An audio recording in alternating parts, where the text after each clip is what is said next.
Okay, I think we're live. Good afternoon, folks. Welcome to Smudcast number 331.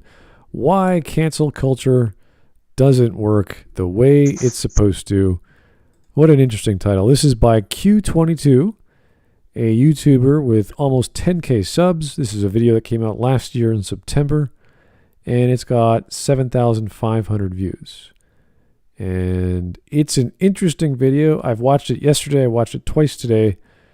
And it's got maybe a few critical things I'm a little hesitant of, but it was entertaining. This girl knows how to make an entertaining video. She knows how to cut and edit her video, and it was otherwise a good watch. So for 25 minutes and a half, we're at least going to be marginally entertained by an attractive woman who speaks well. So that's a bonus. I'm not going to put you guys through hell anymore. You're not going to be looking at Maggie May Fish. You're not going to be looking at other crazy girls that aren't quite feminine or whatever your standards for beauty are. So don't kid yourself, Smut. It's kind of a rule. Yeah, she looks good. She sounds good. She's good at her editing job. At that point, I'm halfway there. What she says is the rest of the experience. So, hopefully, I have no idea. You guys might have some rather vindictive takes. Who knows? So let's see. Yeah, 25 and a half minutes. We should be okay. Honestly, I think we'll agree a lot with it. If I'm wrong, you'll be happy to correct me and tell me I'm crazy. And Sure, Wiss will come out with one of his rants as usual. Well, yeah, maybe. I'll just disagree so we can pad out the video. No offense, Wiss. What's this bitch saying? This is crazy. Oh, okay.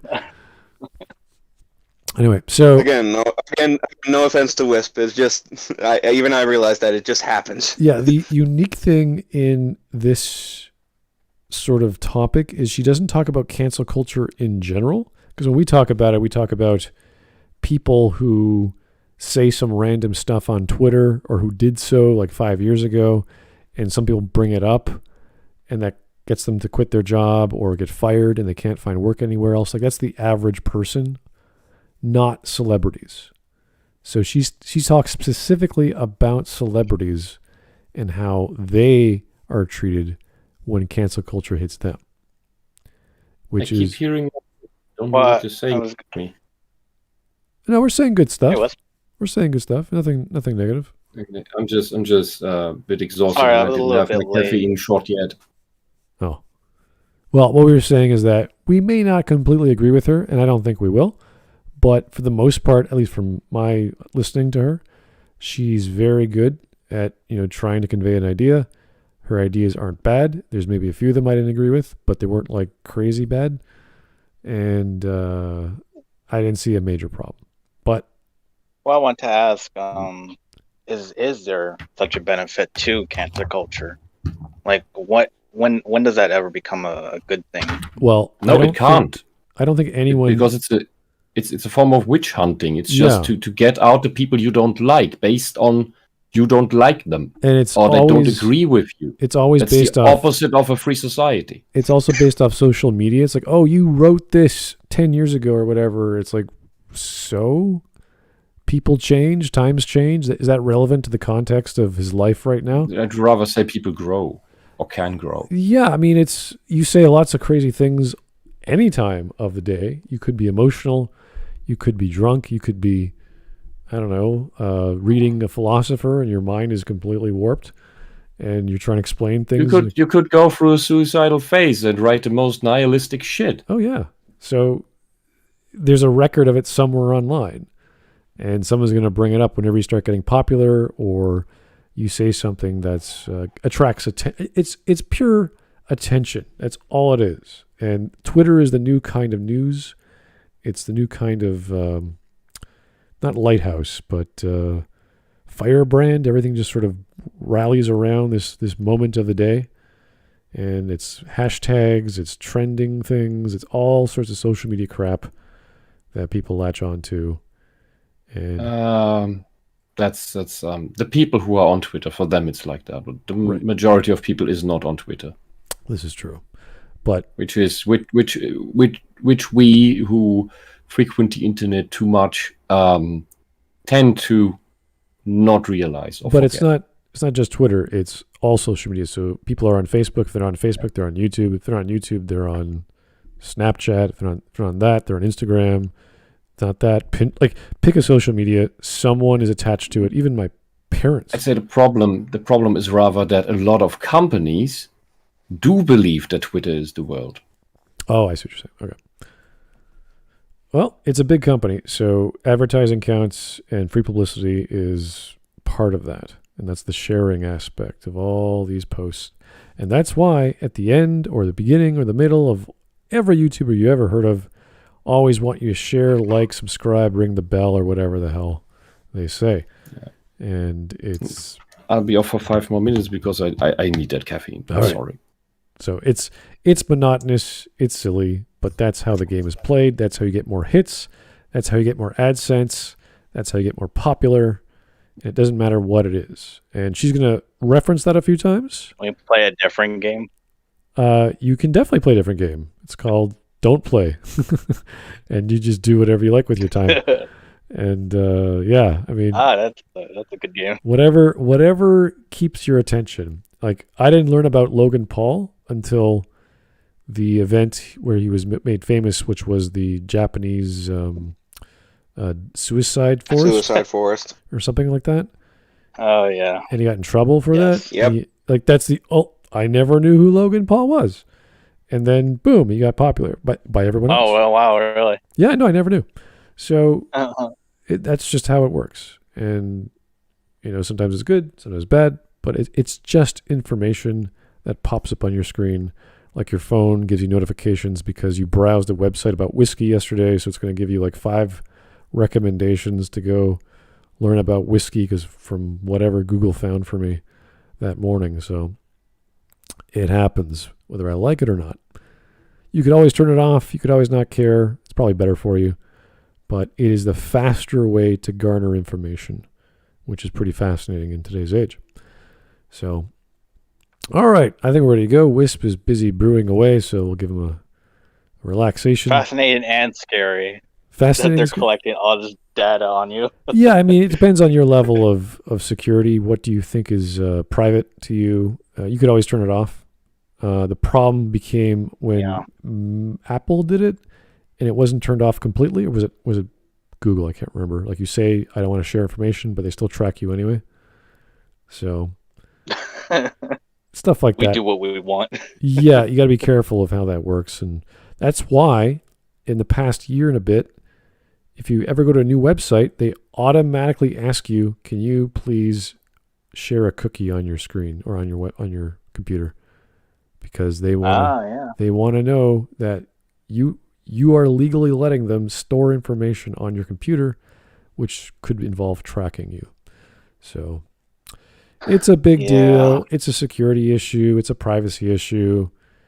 The American courts thought it so, and that's why all these terms of services get updated every so often, not just for websites, but for video games that are online and hosting platforms like YouTube, for example. So they like to make sure they're not legally responsible for anything. So anyway. Let's get started. Here is Alexander Welch. Thank you. The tools of evil can never be sued for good or used for good. You said sued. Did you mean sued? I don't know. Maybe that's a legal term that you I think it's used. Yeah, I think it's used, yeah. No, it's sued. It's a mic tested. It's not a mic tested shot. No. It's a mic tested. It's probably can never be sandwiched. For good, it's good that can suit you.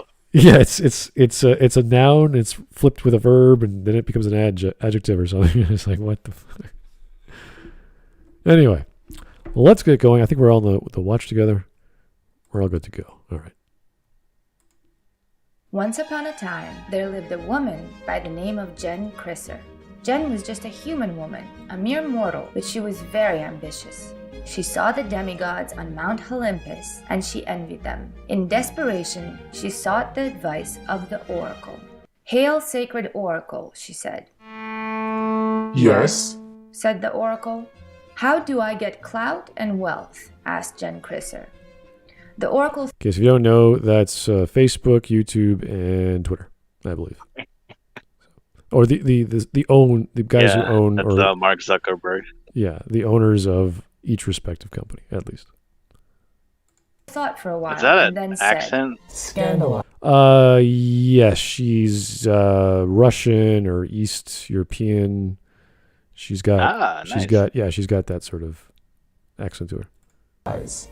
Troll, for every arrow and stone cast your way will please the holy algorithm. If you succeed, if the engagement is high, your sacrifice will not go unnoticed. You will be rewarded with immortal clout.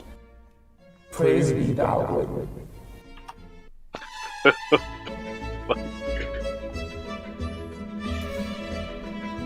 guys, Not to criticize, but I've always wondered why a lot of these YouTubers always try to use the classical music for like their video essays. Oh yeah, I do that too. Well, I used to do that. Yeah. My first, I'd start off with Mozart and go to Beethoven and Brahms, and but I was Nice. I was trying to be artsy. I was actually trying to analyze stories as a critical analysis. So it was partly artsy and literary and fancy schmancy, but it's also to be funny, just to be cute the first few seconds. Anyway. Yeah, totally. I just want someone to like throw some jazz in there or something. Oh yeah. No, there's all kind. People put hip hop and all kinds of crazy shit in their movies. So. Yeah.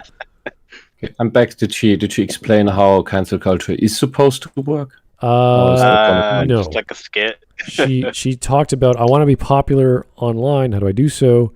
So she asks the three owners of social media, Facebook, YouTube, and Twitter, and they say, "Oh, you have to, get engagement up. Got to get your algorithm to be detected, and all this other crap." So this is a different. She's got an accent. Yeah, it's a different take on what I thought she was going to talk about, because when I hear this, it's like, we know what it is, but her take is, I want to be a star. I want to be a popular person. That's what cancel culture involves. So trying to cancel culture Trump is not going to work. It's going to backfire on you. Same with all these other starlets online. They'll just get bigger. And that's just popularity for you. Compared to the average Joe who gets attacked, that's what I thought the video was going to be about. So we're going to be a bit confused on what she's talking about. It depends. It can work on popular people, but it really depends on how they handle it. Right. And Trump handled it the way that you should, by not compromising. And running for office. I wonder how Hitler would have handled it. You would just have shot people. Unlike Trump, the alleged Hitler. Oh yeah, the election. Who didn't turn DC into a fortress for some reason, although that was alleged that he would do that. Only during the inauguration that happened. Yeah.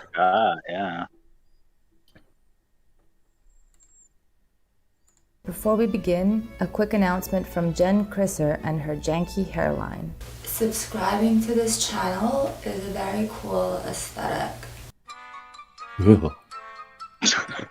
Hi, hello. I'm back at it again with my budget props and mediocre SpongeBob music, what the fuck? And there are no costumes this time because I realized that what I really care about in this video and in life is not looking repulsive. So that is As a woman, I can completely understand where you're coming from. So, Did you just? I already like him more than Maggie. well, she's being honest. It's like, I'm a woman. I don't want to look repulsive. It's like, oh, yeah, that makes perfect sense. Okay. Oh, okay. You're not talking about yourself, right? No. I'm saying her. So, yeah. Say, I don't. Smud boy. It's not smud girl. No. She is like, I'm not using any skits. I'm not using any props. I'm just being me. It's like, okay, great. Good, because we like this you the better. I haven't seen the other videos. Yeah, I understand. But obviously she was wearing a wig before. So she was trying to make a point like, okay, introduce the idea. And it's different than the idea we thought. But now she's like being real, which is good. And she's a pretty girl. So why not? the bar I'm choosing to set for myself. Now, I know that cancel culture is not exactly the freshest of topics. ContraPoints, my favorite YouTuber, Ugh. Simp. Really? well, let's just skip that. At least she's self-aware. Yeah, exactly. and a huge influence on me, made an epic hour-and-a-half-long video on the topic, so you would think I could just let it lie. But I didn't want to make a video about the moral issues around canceling, or about the legitimacy of any particular cancelings, or about the experience of getting canceled. I just wanted to make a video about the effectiveness of this practice. I would define canceling like this. It is when people try to deplatform or demonetize a public person or brand for some perceived or actual misdeed by applying public pressure, usually online. Okay, so that's technically true. The big factor here in this video is public person. She means popular person, not anyone who's public, because everyone who doesn't have a private... In the end, it is any person. Oh yeah, But I agree. as you can see from this definition, which is not far off, this is already evil because it already admits that it wants to deplatform or demonetize. So both are parts of censorship, because in the end, deplatforming is a form of censorship. You censor people. Includes perceived misdeeds, which means things that are not actually true. Right. Which is what makes it a witch hunt and illegitimate.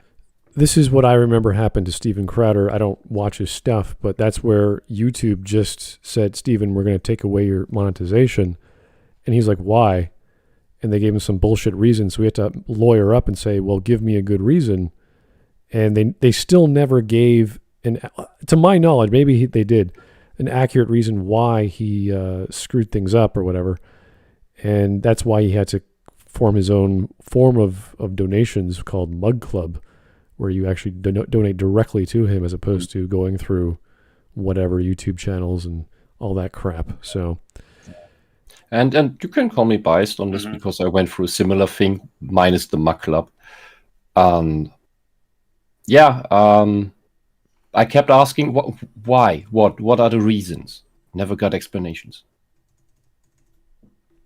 Excuses, maybe. Sometimes they'll give you reasons, but they don't make sense.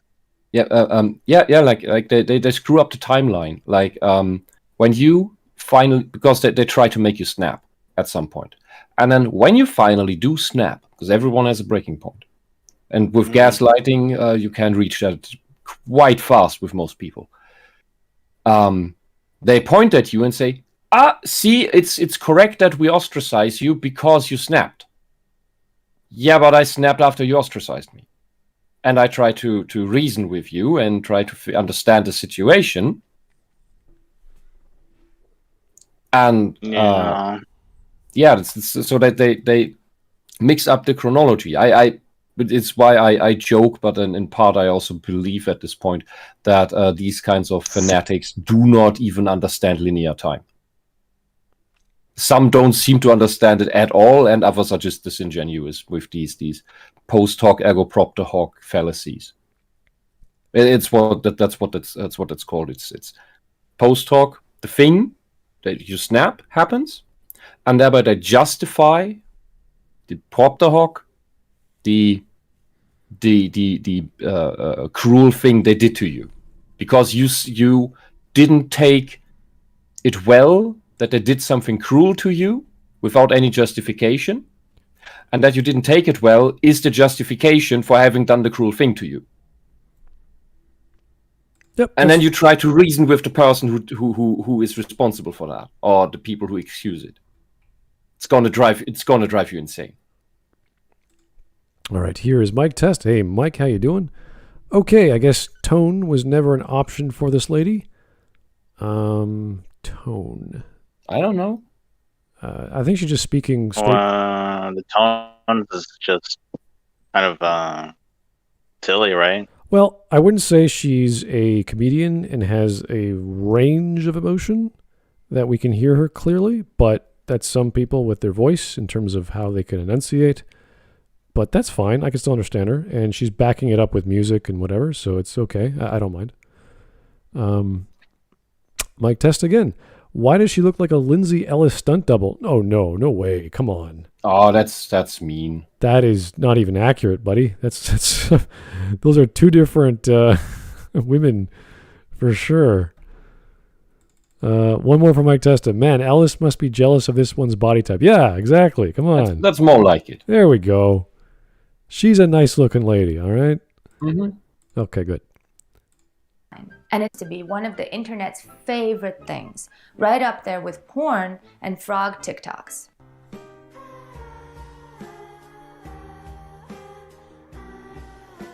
As the New York Times wrote, almost everyone worth knowing has been canceled by someone. Bill Gates is canceled, Gwen Stefani and Erica. Okay, Bill Gates will never be canceled. It is not canceled. Gwen That's Stefani impossible. will never be canceled. I don't know who Erica Badu are. Cristiano Ronaldo will never be canceled. He's like the number one on Facebook. There's no way. I think Taylor Swift is like... How do you... What Ronaldo, the beloved football player? Yeah. How? How would you ever cancel him? The guy's a How? crazy Kids love popular. him. All he has to do is take pictures of his yacht, and people go nuts. He might even be shirtless on his yacht. That's just unnecessary. How would Kanye West be canceled? Yeah. He would cancel himself. That's how crazy it would be. But I don't know. They tried it. Just because they tried doesn't mean that they succeeded. And when you say was cancelled, you imply that it succeeded, but it didn't. You mean you should rephrase this as was tried to be cancelled. So, again, So I looked up the Erica person. She looks like to be a singer. okay. R&B, hip hop. Yeah, I mean, these are all big name celebrities. So I don't think we can apply the same level of effect or impact of cancel culture to normal people and these guys. It just doesn't compare. Doesn't work right.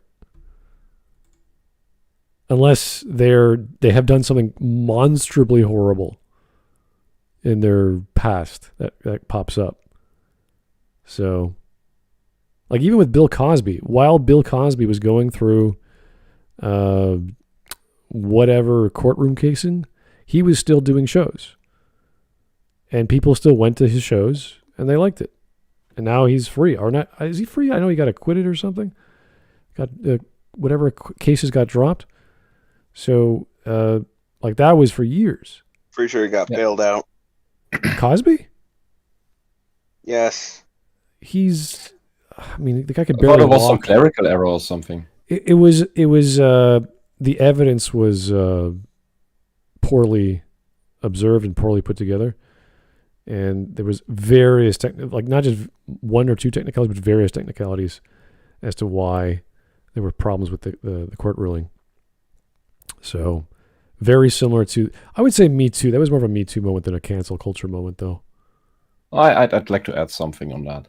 My wonderful grandma, who's not with us anymore, she had, like most people that never met a black man, poor opinion of black people. Like there were not many in Europe to begin with. And since she went through the war, that also means where she was a refugee, and of course wasn't therefore not very keen on foreigners because they tend to invade your country and drive you off. However, the Cosby Show she really liked and lost her prejudices against black people. Bill Cosby, however much you hate him for whatever else he did help with that show to reduce racism in people. And I think that is at least worth noting, even if he did have really bad bullshit. Okay. Yeah. This is I not think about. Yeah, this is not. We're not here about Bill Cosby specifically, but that's like one I could think of recently that I knew people who were going to go see his show and they were aware of it, but they didn't care. They just wanted to have a good time. And Cosby is a very good entertainer, and he still is, even though he could barely walk and look and see and talk. So, bravo. I'm glad he's free. I mean, I'm glad everything justice works to a degree, but bad judges and bad courts do occur. So, yeah, there are corrupt courts in both directions. Those who let go people they shouldn't, and those who persecute people who are innocent, or even the victims. You're supposed to have judges that understand the law and the proceedings, and they just screw it up because of bias or whatever. And a simple corruption, nepotism. Yeah, it's a bunch of things. I don't know all the details, but something never sat right with me when you have like 60, 70 women come out. It's like, wait a second, what is this? Yeah, that's a bit odd. I just mean in general. Technically, every story of corruption you've ever seen in a movie or show is something that can or has happened. Every constellation of that. Whether an attorney or state attorney or judge has been bribed or threatened or both, or there's some other connection, like that one of these is friends with a relative of the perpetrator, and of course doesn't note that, and then decides against the victim or even persecutes the victim. Those things happen. And yeah, it's all right. It's quite rotten. Here is Mike Test one more time. Ellis is practically evil. Why should it bother her? Well, I don't know about women in general, but they are rather jealous of other women. Especially if she's evil. Yeah. Jealousy is the first thing to come to mind. Yeah. Anyway, back to the video. Badu are cancelled. Despite his relatively strong play in the World Cup, Cristiano Ronaldo has been cancelled, Taylor Swift is cancelled, and Common is cancelled, and, needless to say, Kanye West is cancelled too. The goal of cancelling someone is to make them obsolete, to make them go away. And so many people have been cancelled by now that you would think there'd be no celebrities left anymore. But no. They're still very much with us and clearly panicking because Miss Rona came on the world stage and made all of them instantly irrelevant. So the topic today is that one of the several problems with cancel culture is that it does not work the way it's supposed to. Most people who get canceled do not become obsolete. In fact, if anything, the opposite seems to happen. I think that if an alien were to come to Earth and in a wildly misguided effort to assimilate, start watching YouTube drama channels, they would assume that canceling means a psychologically damaging but very cost-effective way to leverage one's personal brand to a new level of exposure. And here is why I think this. It's a version of the Streisand effect, if you will, with... Sure. With the mechanics being the arrows pointing in weird different directions, but it's a similar thing. However, there's also the saying of there's no such thing as bad publicity, which I do disagree with, but that is implied here as well. In that, if you get targeted, you are on the news, and your name gets shared around, and who you are, because there's some of these names I've never heard before that she listed in her little quote. However, that does not necessarily mean it's good for you, and it does not necessarily mean that after the campaign, whether it has worked or not, it had any positive effect on your career. I mean, in the case of I think the Gina Carano story is a very interesting one in that regard, as she did lose her role in Star Wars, and she said even if they asked her back, and they later did, she would turn them down because she's thorough with that. And as sad as that is for the project, because they had planned an entire show with her as the main character. I find it interesting that she sticks with that, and found other ways to make revenue. However, that doesn't work for everyone. Some people just lose their whatever income or position they had. Right. And which is the actual point of cancel culture. Yeah, they want to attack. To destroy your livelihood. For It's not just example, to make you obsolete. It is to destroy your ability to live and your ability to even buy food. Because that's why some people who get targeted by this get their bank accounts closed. And this is where social scoring systems like we have in China, and that now the German government is discussing of whether it might make sense to implement these in Germany, which is completely unconstitutional, might be a good idea. Let's evaluate that. Like, if we learned anything from World War II and the Soviet Union, it should be that anyone who even considers that should be treated as someone committing high treason. Because that's just rebuilding the same tyranny, which is cancel culture is a manifestation of what especially the Soviets did in my home country when it was not still its own thing, when it was still East Germany. It's what they did. They destroyed people's livelihoods and ability to live. See, I actually, when I was studying video game design, absolutely, yeah. I actually enjoyed the concept of gamifying or gamification of life, but not at the behest of a government based off your ethical or morality score. If it was based off fitness points or doing good deeds or whatever that would be monitored, or how that personal would be fascinating. Personal improvement, that's fine. Yeah, but when the government uses this, it is nothing but a control mechanism. That would be disgusting. They will use that system even to decide whether you will be allowed to reproduce.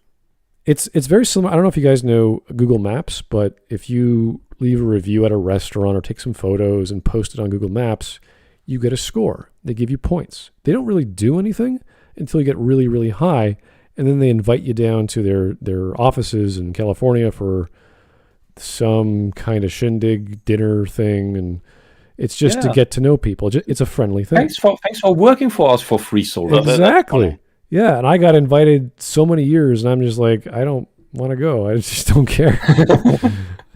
I'm a level 8. It always feels like those reviews never make sense though, because I go to like the highly reviewed restaurants, right? They got like 4 or 5 stars. Yeah, I'm just like, it's okay, and then like the 3 or 4, it's like really good. Well, it depends. So sometimes I wonder like how the averages work. It really depends who's doing the review, what happened that night. Because I've gone to really great restaurants, which I've gone to before, which had bad service, or the guy next to me was loud or whatever. There's all kinds of reasons why you don't like an experience. But that's why I started to understand how to dissipate my feelings and focus on what was the experience like and whose fault was it? Was it just random people, or was it the actual service? Was it the actual food? Was it the decor, the prices? Like, what was the problem? So you can figure that out eventually. But some people, like, you read their review and it's like, holy crap, this is a hellhole. And it's like one of my favorite restaurants. Like, how could you say that? I mean, where did you find the best? Like, this is like one of the best pizza places in the city. Where do you go for your pizza? Like, what Italian mountain do you climb to find this guru of pizza making? Oh, this is the best. Like, it's kind of ridiculous. Anyway, let's not get into that. You can't say that. Someone in the chat mentioned the Orville, and yes, it had a great episode on social media, and I would say it's more about cancel culture than social scoring, as the government would do. Because everybody in that episode, every citizen on that planet has a badge with a thumbs up and a thumbs down button. Right. Like, you imagine, think of it this way. I talked about gamification before. Imagine if you're in an RPG, right? And you start losing experience points for doing something. Like, that would really screw you up. Everything in a game is positive. You do something, you get points. You don't do something, you get no points. There's no negative. Generally, that's better game design. You can do these things that in the past it was often done that you die, you lose some experience. If you recover your corpse, you get it back. Well, this is what I mean. But take it into But life. yeah, you're right. You're right. It's usually better to leave negative scoring systems out of a game. Exactly. So that's why the idea of a social score or a government-owned monitoring checks and balance, like this is a bad idea in general. If it was private, if it was like you are, like as I said, fitness, or like, and that's what phones do these days. You've walked 200 meters, fantastic, like that's awesome. Like, oh, I should keep that up every day. Like, these are good things. Now, if it translated to other things, like now you've unlocked, I don't know, skiing mode. Now you can go skiing. We'll monitor you that way. I don't know. That would be fun. And this is the idea that a lot of people put forward in life, that they want to, like, you arrived early on time to work. Fantastic. You helped a lady cross the street, even though you were late to work. Like, there's all these things you could do with that would be kind of obsessive and a little too big brotherish. So there's a fine line between, how much monitoring is good to understand and what exactly you get out of it. Because if it's just for points that mean nothing. Only self-monitoring is acceptable. Maybe, yeah. I would like something a bit more substantial, like cash. That would be nice. Well, that's in the end what the points are for, because they will allow you benefits, they will allow you tax cuts, see, that and they will allow, and they will, if you get too negative, your taxes will increase. That's it's not all part of the evaluation process. See, it should all be positive, never negative. Yeah, but that's not what governments do. Governments just want to control people, and they want to punish people because they want to get rid of the people they don't like. So, if then, as a wonderful the beginning of the movie Brazil, which everyone should watch, yes, and then be terrified, starts with a secret police raid on someone with the wrong name, because a literal bug, fell into the typewriter of the person writing the file. And the government may make such errors in that system and then incarcerate or do worse things to the wrong people because of a system error and a system malfunction. And we had to euthanize your husband. It was a system error. Here's a compensation fruit basket. And in that Orwell episode, it was if you got too many downvotes, people wouldn't sell you stuff anymore, no services anymore, because they don't want to deal with an asshole, because everybody claimed that's an asshole. So if more people gave negative points, so it just accumulates, it just steamrolls downward. And if you got enough negative points, you would be incarcerated. And I think if you got 1 million negative points and wouldn't recover in a public trial, that was just not an actual trial, but just as social media interviews, like that were heavily skewed and just made to make you look even worse. If you didn't survive that and still had your 1 million downvotes at the end, you'd be lobotomized. That's one of the only movies that's a little eccentric that I consider watching as a long movie, just because it's so crazy. Oh, it has Danny DeVito. Brazil. I was just talking about the Orville. Brazil has Danny DeVito and I don't remember the other guy. Robert De Niro. Playing plumbers, and they do look like the Mario Brothers. Oh wow! I think that's on purpose. I don't know why it wouldn't be. And it would be and that would even be a better Mario Brothers movie than the Mario Brothers movie. I think are they thieves? I think in that scene, I'm trying to remember. Are they stealing something? I don't remember. It's over 10 years that I watched the movie. If you want to talk about Mario movies, there is still the one from Illumination that hasn't come out yet. Oh, Brazil is not a mafia movie. It's a dystopian nightmare. Yes, it's fantastic. It's brilliant. It's one of those movies. It's in the veins of 1984. Yeah, everyone should watch it. Same with Buckaroo Banzai and Princess Bride, but that's just the 80s for me. Anyway, back to the Super Chats. The Mechanist, Razorfist did a Cosby vid. It was a kangaroo court. Okay, great. I'll check it out. Thank you. The mechanist again. Bippity zippity zoppity. Ghost Dad. Oh, all right. Okay. Well, let's keep going. Reason 1. Canceling, polarization, and expansion. In social psychology, the thinking is that in any group discussion, two common dynamics may emerge. Scenario 1 is a popular opinion appears and everyone just sort of gloms onto it, except for a few nonconformist, antisocial heroes who hang around on the outskirts muttering. Scenario also be a 2 is contrarian. polarization, which is when during the discussion, everyone's opinions end up moving farther and farther. I just jumped at the when she said antisocial. Yeah. You can mean that in two different ways. She is giving us a very, very loose explanation of outcomes. So Antisocial either can mean psychopath, yeah. or but then the other one, which would rather be called asocial, at least that's what we say in German, are the parasites of society, like punks on the street who beg money from the sick.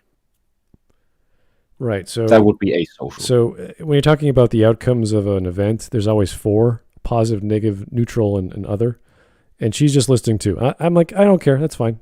Whatever you want to call them, it doesn't bother me. This is a very simple explanation anyway. I'm not looking to her for social psychology explanations, so that's fine. Doesn't bother me. Yeah.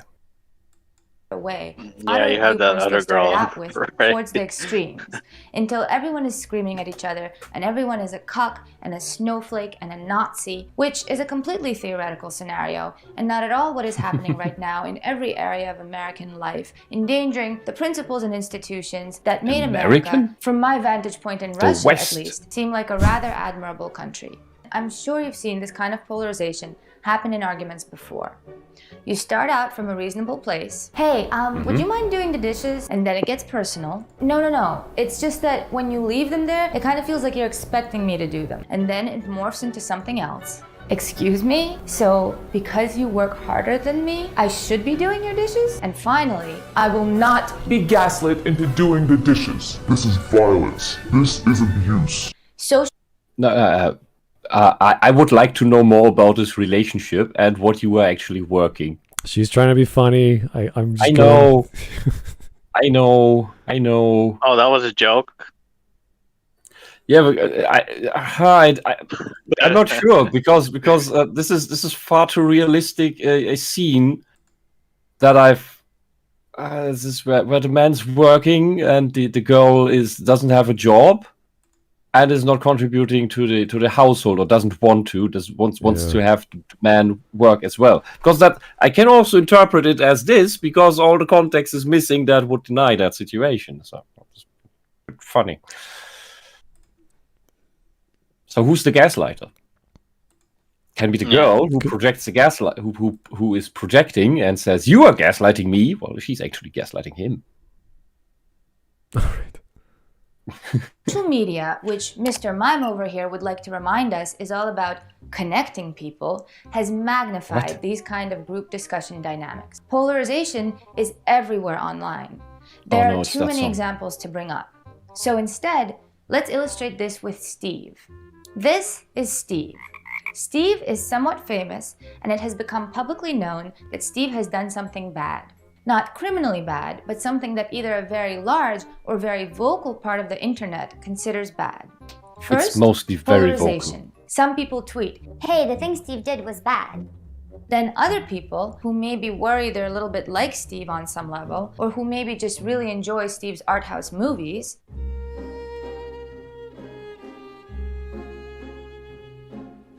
I like that she's going for frogs. Why is it frogs? respond. Hey, Frogs are no, it cute. wasn't that bad. Frogs are cute. Then the first people get incensed and say, Excuse me? No, what Steve did was horrible. It was terrible. It was no good. In fact, no one should ever listen to what Steve has to say ever again. And if you do, you are not a frog. You're a toad, just like Steve. then expansion. The people who were And then it comes out that Steve, was the initial victim, and all this canceling him was just gaslighting society. to get rid of the to get rid of the Johnny body. Depp. Yeah, like Johnny Depp. Happens every day. Yeah, that's more like the Me Too movement, though. Like anyone The who... Me Too movement is a cancel culture movement. Yeah, no, I mean, But it's like it never was. The Me Too movement. The Me Too movement never was about rape awareness. Never was about that. The founders of it turned out to have made false rape allegations. The founders of it. I don't remember the names because it's so long ago. The whole thing was nothing but fraudulent and a cesspool for women who claimed, because men weren't allowed in it, for women to make more false rape allegations because it was so useful and so easy to abuse. Was that during Brett because Kavanaugh? believe all women, right? Well, yeah, During but what? I'm trying to remember if it was during the Brett Kavanaugh interviews. I think it was before that. Yeah, probably before. Yeah, it came up though because that was the bigger profile name. Yeah, of course. And then I read every articles and in some books. Oh, this is the era of Me Too of women. Yeah. Me Too is a perfect example of malicious women, not just ruining men they don't like that have done nothing wrong to them, but also making it worse for actual raped women, for women with actual rape allegations, because these are women who cry wolves all the time, and when then a woman comes who's crying about an actual wolf, so she's not crying wolf, she is crying because there's an actual wolf, she's not listened to anymore. And that's what Me Too did. That's what feminism did. Feminism hurts women. And that Me Too was a perfect example of that. All right, here's Mike Testa. You think she has a stunt double of Spoonie nearby?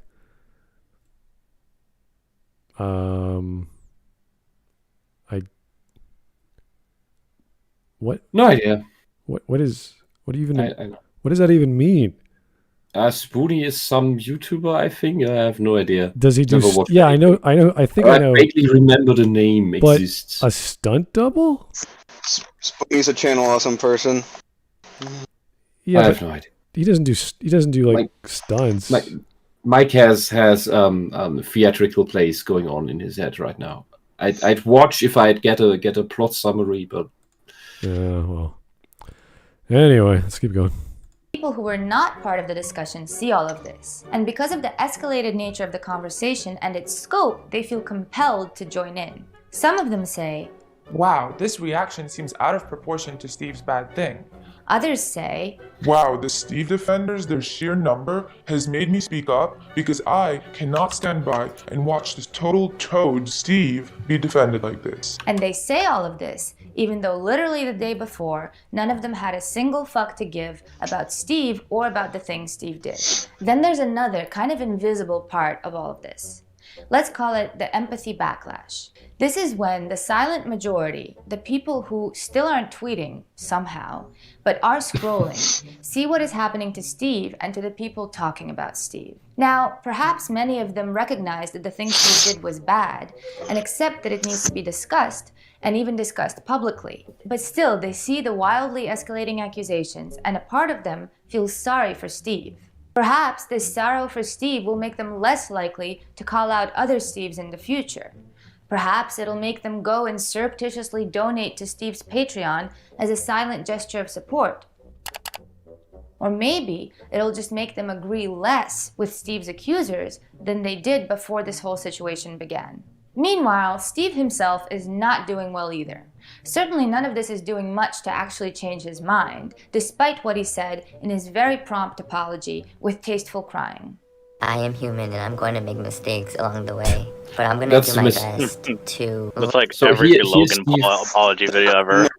Yeah, no sin of this whole cancel culture thing is to never apologize. Is to apologize. Never apologize. Never apologize. Yes, and then there were cases where people had done real bad shit, and there was no cancel culture going on. It was just people then lost tons of subscribers because it don't remember the name. There was a pretty famous case of plagiarism, and guy lost lots of subscribers and watchers, and then he eventually made an apology video, and it was the most pathetic, disingenuous, ham-fisted apology video I've ever seen.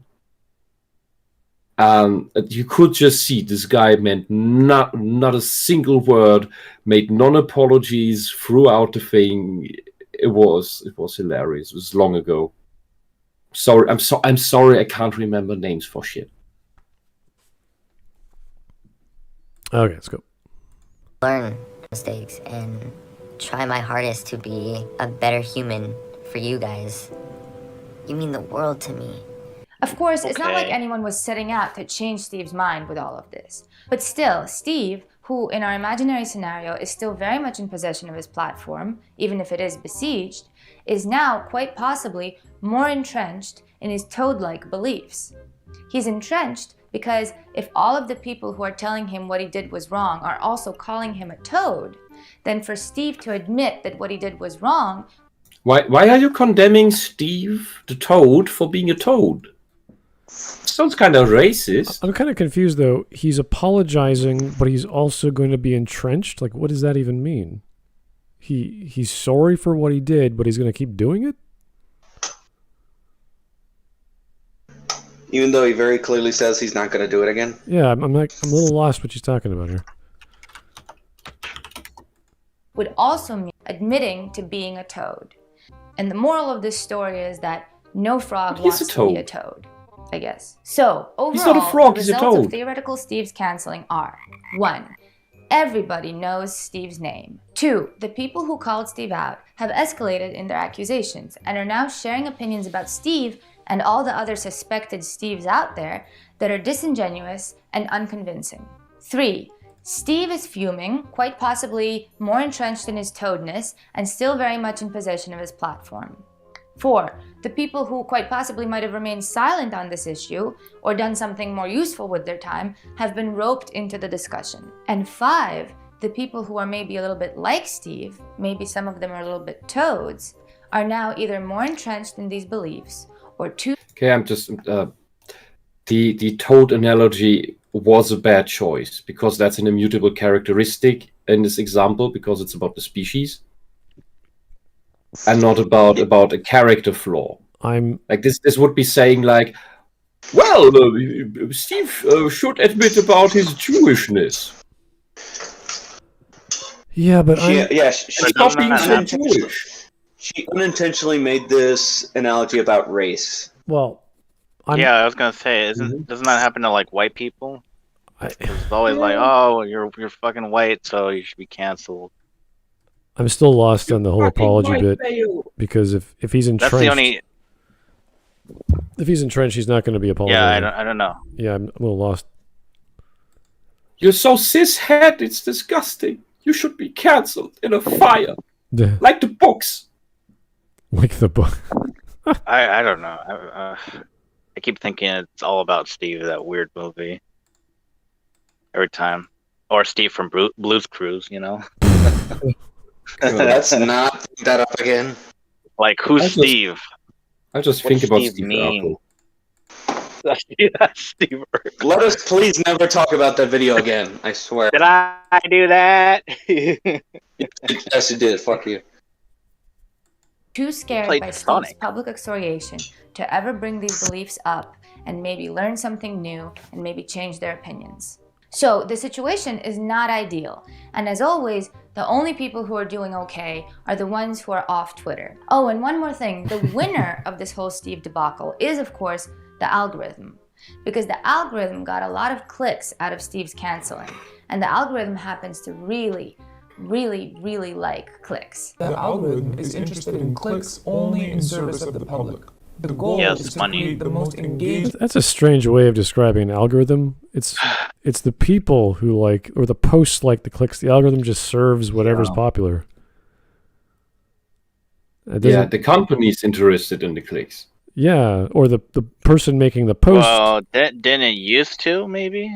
The algorithm is just. When we say the algorithm, we're referring to the individual way data is recommended to you on each social media platform. So it's just doing a job the same way Google's doing a job. The closest thing you can reference with this, I was gonna say, it's like the closest thing you can connect to this being like the YouTube algorithm, people being so interested in it that's what it keeps recommending. That's about it. Yeah. It becomes news. A bunch of YouTubers make other videos about it, giving their opinions. Yeah, rants, responses, all that, things that get people talking. Yeah, but these are all dumb topics that no one, like, I would never consider paying attention to because I just don't care about some guy who said something and he's apologizing. Like, I just don't care. That reminds me. Didn't they handpick the Logan Paul's suicide forest video? I don't remember. I just remember being on the news and it was like, what? You mean like was the suicide forest thing a manual recommendation from YouTube? Yeah, because it was on #1 trending, right? But that was manual, wasn't it? Oh my god! If it was, then, oi.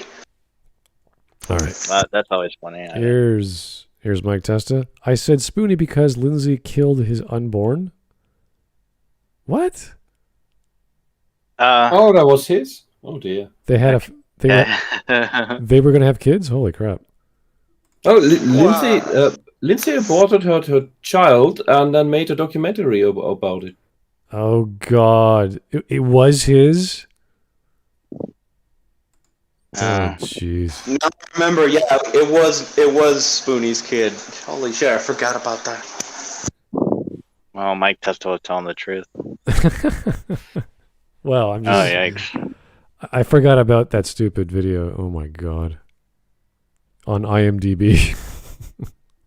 Oh God, yeah. It's just painful. Anyway, let's not talk about that again. Back to this individual. Experience for the user. Well, you know what? Maybe we are too fucking engaged. Reason 2. Canceling as unintentional awareness campaign. Please think of a few celebrities or just any individuals in the public eye who you only recently learned about. In what context did you first hear about them? I'm willing to bet that at least 1 or 2 of them appeared on your feed because of some kind of controversy surrounding them. For example, I became aware of YouTuber Logan Paul when he caused outrage by posting footage of a dead body he found in the Japanese suicide forest. I became aware of YouTuber James Charles when he was accused of predatory behavior. And I met my current boyfriend when he accidentally shared a nude of his in a blog post he wrote for the Wall Street Journal. Just kidding. I don't read the Wall Street Journal. Here's another thing. If you go onto Google Trends and you look at the most Googled people over the last few years, almost all of them will have had some kind of major controversy attached to their name in the same year. For example, these were the most Googled people. Okay, is it just up me or is her tits bouncing up and down every time she says something? Is it like I'm just like... That's because of her arm movements. Yeah. It's you were looking at the tits? Holy shit. I'm listening. I'm looking at the screen occasionally. All I see are the shadows on her chest. I'm like, is she wearing a bra? Like, what the hell is she doing? Just talk normally. Why are you exhibiting? No, you're just hypnotized because your brain can't really pass the shadows because her right tit is bigger than her left. It's something like that. I'm like, is she wearing a bra? I can't even tell. Something's weird going on. Yeah, she's wearing a bra. This is odd. Usually I'm the one staring at the boobs, but you guys are doing that, and I'm just staring at the face. I'm just like, these two are doing that. Coming out of her mouth all the time. I can do both. Ha! both. Where are you with? Anyway. Yes. Just a distracting thing. Anyway, never mind. I'm just making up my observations known. Because I mean, I know she's trying to set up the premise, right? Like what? But the title is supposed to be like why cancel culture doesn't work the way it's supposed to. I'm a little bit lost.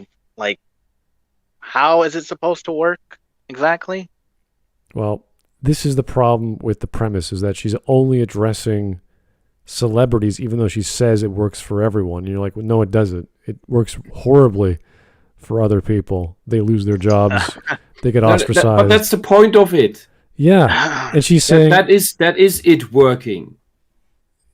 That is it working. And I don't know what you mean with it not working. Like, it is working. It's sadly it is. Yeah. I don't know. And she went... This is my criticism of her initial definition about it, is that it misses that it is about the destruction of an individual's life and the ability to live. All right. The end goal of to cancel culture is to ostracize you from society so that you end up the corpse in the forest. Oh, absolutely. Because it's not legal to just murder somebody. They want to... This is the best that they can do right now. Until that's suddenly legal. Yeah. Yeah, it's mass psychological use. And what pisses me off is that after the Nazis, who did that with the whole population, and the Soviets, who did that with the whole population on steroids, we haven't learned anything about this from this. Like in Germany, we always say, beware the beginnings, beware the beginnings. This is the fucking beginnings. All right. Here's Mike Testa. She is the very reason that poor man is crazy now. Are we talking about Lindsay Ellis? I think we're talking... Her guy? Is he talking about V? No. What's his face? Spoonie. Mike. Oh, context. Oh god. Mike has been talking about Spoonie for the past half hour. I don't know. Can we leave the guy alone, please? He's been through enough. Anyway. Yeah. In the US Until we do a 2019. NFL players. No, I don't think we'll be. Sexual assault I don't think we'll ever do one on Spoonie. Yeah, you better be. Changing things times. B-list, honestly more like C-list probably, TV actor who staged a hate crime against himself and then was embroiled in the endless investigation of said hate crime. That wasn't cancel culture. Was involved in beauty guru infighting over hair vitamin. The Jussie Smollett thing was not cancel culture. That was him destroying himself. And people just pointing at him. Why are you hitting yourself? Yeah. Why are you hitting yourself? Yeah. What I saw did not look like the cancel culture mob acts. It was just the constant pointing out of this guy staged his own mugging, and then claimed it was racist. This is an idiot. Yeah, that was just a Streisand effect. Oh my god! Did he really do that? That's. I think the funniest part was when he's claiming a bunch of white guys in MAGA hats were calling him by, "Oh, are you the guy who is on that black TV show?" It's like, wait a second, bunch of white beatniks from wherever who vote for Trump or whatever are watching black TV. Yeah, the super progressive black TV show. I don't remember the name. That's funny. I don't think anyone but other black people, other black socialist people watch that. And it was like 4 in the morning where he had to walk to the subway to get a sandwich. It was like, what is going on here? Like, what did you do that for? So he's like the black Joey Salads, right? I don't know. He's so weird. It was a weird they like story. They fake shit. They claim it was one race that did it. There was everything he said was like, that doesn't add up. Why would that? Why would you do that? Why would they do that? How did this? You had a rope around your neck and you just kept it on until you walked home with it? Like, really? All right, there was this news nonsense. It was like every clue was like, that does not make any sense, and everyone's sitting there going, "What the fuck? What is this shit?" Mr. Smollett, did you think real this through? detective mystery? I was so traumatized. I forgot about the rope around my neck. Off this shit, but not like that. Yeah. Anyway. Featuring lots of ominous voice memos. Point is, most of the people on this list are not on here because they were the most accomplished or popular people of 2019, but simply because they were involved in some type of scandal that was covered so exhaustively. Wait, how was Kevin Hart involved in a scandal? I'm trying to remember. I think His 'Cause thing was, I think he was gonna host the Oscars, but because he did one joke about his son being gay, that if his son was gay, he'd smash a dollhouse on his head. That's what happened. Because he made that joke, he got canceled, and he quit.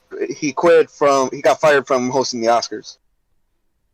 Which, by itself, is not a big deal. The guy's a freaking. It's not. Every stand-up, he always talks about that. Like, me being a heterosexual male, I'm afraid of my son being gay. Nothing wrong with gay people. I don't know how much more clear he can make it as a joke. I think he's the most. The joke was that, seriously. Yeah, the joke was that he'd smash the dollhouse on his son's head. This is a guy who's probably the most well-paid comedian ever, and he has assets in just about every avenue of life. So you could not even try to cancel him. It would backfire on you. Especially considering his color. Because he didn't host the Oscars that year. Yeah, so him you could at maximum remove from the public stage. Yes. He is involved in so many things. They're not gonna. Yeah, because it's BLM, so they're not gonna do that now. Yeah. Because he's very big, active on that. Yeah, if that had happened now and not during that Oscars year, that he would have been just fine because of BLM. Who is Robert Kraft? I'm trying to think. Robert Kraft. Have you guys heard of the Lori Longhen scandal? What was the scandal? She bribed college. Or she bribed universities, right? To give her degrees? The one I do remember is the Kelly thing, the sex tape thing. Yeah, I mean, I guess those are scandals, but it got so bad to the point where Dave Chappelle talked about it. I'm not sure what I don't know what 21 Savage did. That one I don't remember at all. Dumb shit. I honestly can't remember the Robert Kraft story. Yeah, I don't know. Why are some of these names written so weirdly, like Jussie and Jordan? That's how you spell them. That's your stage name, Wisp. No, it's just why do you mistype names like that? Because they're unique. Well, can you tell me? All right, they're very special individuals. Can you tell me what 21 Savage is? I mean, I have no idea. That's a rapper. Never mind. That's his rap name. Never mind. Yeah. Like Young Money or Blood Sat or something stupid. Here's Taker 610. Who did R. Kelly pee on in 2019? I don't know. Don't worry. I don't know half of these guys, and I don't care. Anyway. That eventually enough people ended up Googling them to find out who the hell they are to place them on this list. Now, I used to work for an ad agency, which was very 50s of me, except this was in Russia, so it was more like very 90s of me, because I don't know if you've noticed, but Russia exists on its own, completely separate timeline. That's true.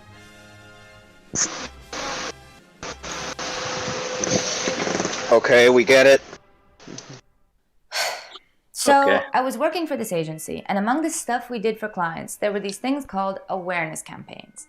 And let me tell you, my bosses would have sold their souls for an awareness campaign that landed one of our clients on one of those most Googled lists. That is a level of exposure that most people, and by people I mean corporations, would be willing to pay insane amounts of money for. Now, awareness is not... Okay, you guys saw that, right? That wasn't me. I like that. That was well placed. I like upside down, and then it I do like that she's subtle and dry about her humor. Well, she's Russian, so. Yes. I'm just always dry. Yeah, but I'm in that case. I'm also waiting for the fatalism. Here is Taker 610. Yeah, no, Gigaman. The video was upside down. It's that's what it was. That's what it was. So apparently, it freaked me out. Oh no, I just saw that. It's like, oh, okay, she did that for the line. Okay. I thought it was something else though. Here is Taker 610. A Kraft went to a massage parlor. You know the kind. Really?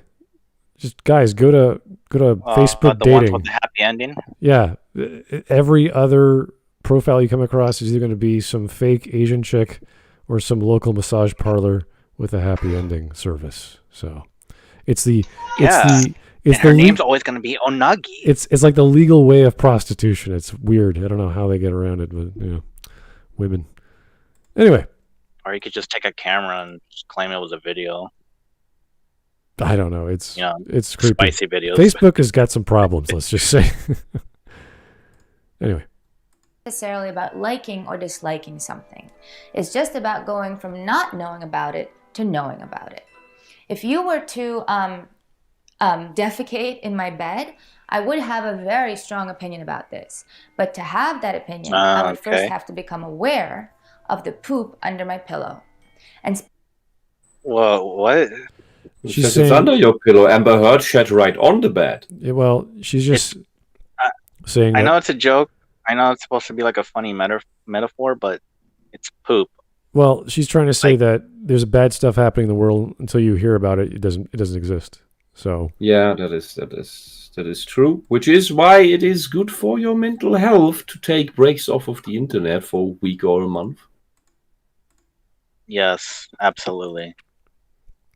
Which suddenly most the world Twitter is mobs so will know what to do. much more peaceful. specifically in situations where the choices are numerous and the barriers to entry are low, awareness is the name of the game. For example, let's say you're in a supermarket and you're trying to buy laundry. See, now her boobs are less pronounced. And lighting. You're still in the boobs, Fud? I'm just, it's obvious. It's like there's a Can't you change. listen to the woman? Why is so disrespectful?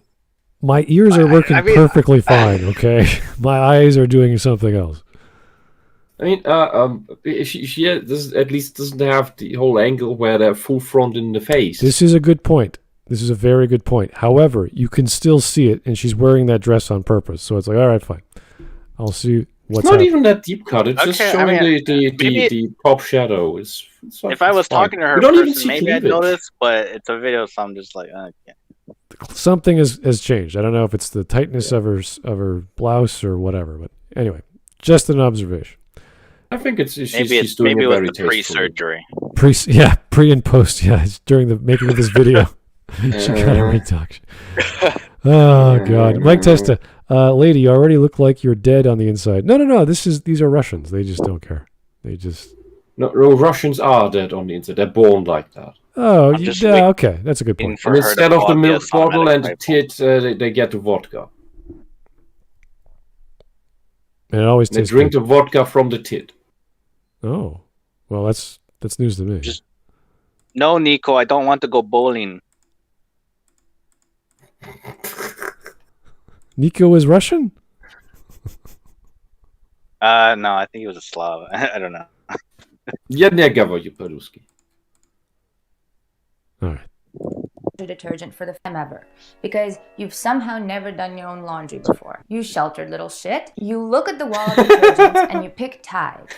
And you're picking it simply because you recognize the word Tide and you recognize the combination of blue and orange that comprises the Tide brand identity. You pick Tide. Okay, so she's saying brand identity exists because when you think of fabric softener, you think of the only name you've seen that's been advertised, Tide, for example. However, when you go to a grocery store or supermarket, you are trying to save money. And you will, if you're a smart person, like the average person trying to save money, even if you're a dumb person, in fact, you will buy the cheapest brand because what the hell do you know about cleaning your laundry if you've never done it before? So you just pick a... No, I buy a different brand every time until I find the one that has the right quality to price measurement. Well, yeah, that's what I mean by shopping around. You figure out which is one you want. And yeah, usually the cheap stuff is cheap for a reason because it doesn't work. Sometimes they work great, and sometimes there's exceptions. There's always exceptions. Yeah. But usually the cheap stuff's crap. That's why you try. You always try. What happened? You're gonna save some money, and your clothes won't be as crispy clean as they should be. Yeah, and then there's very funny things, like the same strawberry jam in one supermarket has different price in another supermarket from the same big chain that just has different branches of supermarkets, like the middle class supermarket and the lower class supermarket.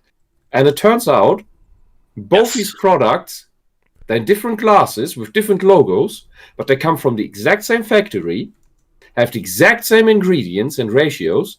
However, the one from the lower class supermarket is slightly more expensive than the same product in the middle class supermarket. See, we get funny. Smuckers Hilarious. in Canada, and it is consistently great, and I've never had a problem. So jam is a special thing for me, but anyway, doesn't matter. It's just the example I brought up because that's what I noticed here going on. I thought, like, whoa, you're charging the poor people more for the same stuff. Funny. Well, how else are they supposed to make money, huh? Here's Mike Testa for the $4.99. Uh-oh, he stepped up his game. Well, you see, Smudge, she probably believes in the poop fairy, so every night she puts her poop under her pillow, expecting something nice the next day. Oh, God. No. Mike. Oh, Nico's Serbian. Okay, that's all right. That's my bad. I always get it wrong. Okay. Well, thank you for the joke, Mike. I know you could always lighten our mood, even if we don't want you to. Mike, slow down, buddy. Just one at a time. Maybe she is the poop fairy. Just look at her shadow. What? Her shadows. Oh, Mike, you are an analytical beast. No. She only has one shadow. No, It's she has only two on her shadows. right boob. She has two light sources, so you see the left. Oh, you mean the actual shadows? Okay. Yeah, and Are Mike we was talking about the boobs again? no poop. We were talking about the poop fairy, and as Well, you can it's see, probably upside down. It's probably boob. oh No. Oh. The boob Yeah, fairy is she's another the boob fairy. mythical creature. I'm okay with we both. will really. talk about the boob fairy at another time. Yeah, in this case, the Alright. shadow made by the two light sources are showcasing this wing-like appearance in the background of the wall there, hence a fairy. So She's the vodka fairy. the vodka. Where are you getting this? She doesn't drink vodka. You don't know that. She's Eastern European, of course she drinks vodka. No, that's not true. Come on. That's a stereotype, Wisp. That is. That's not a stereotype. Did you ever went out with an Eastern European woman? Yes. She'd drink you under the table. Well, Well, wait, she do what under she the table? didn't do vodka, but she did drink, but not a lot. Then again, I'm very good at I drinking, thought so you know. Mhm. Plus, I am partly Eastern European, so that could also explain it. So, So you're Canadian, Italian, and Eastern European? yeah, Ukrainian.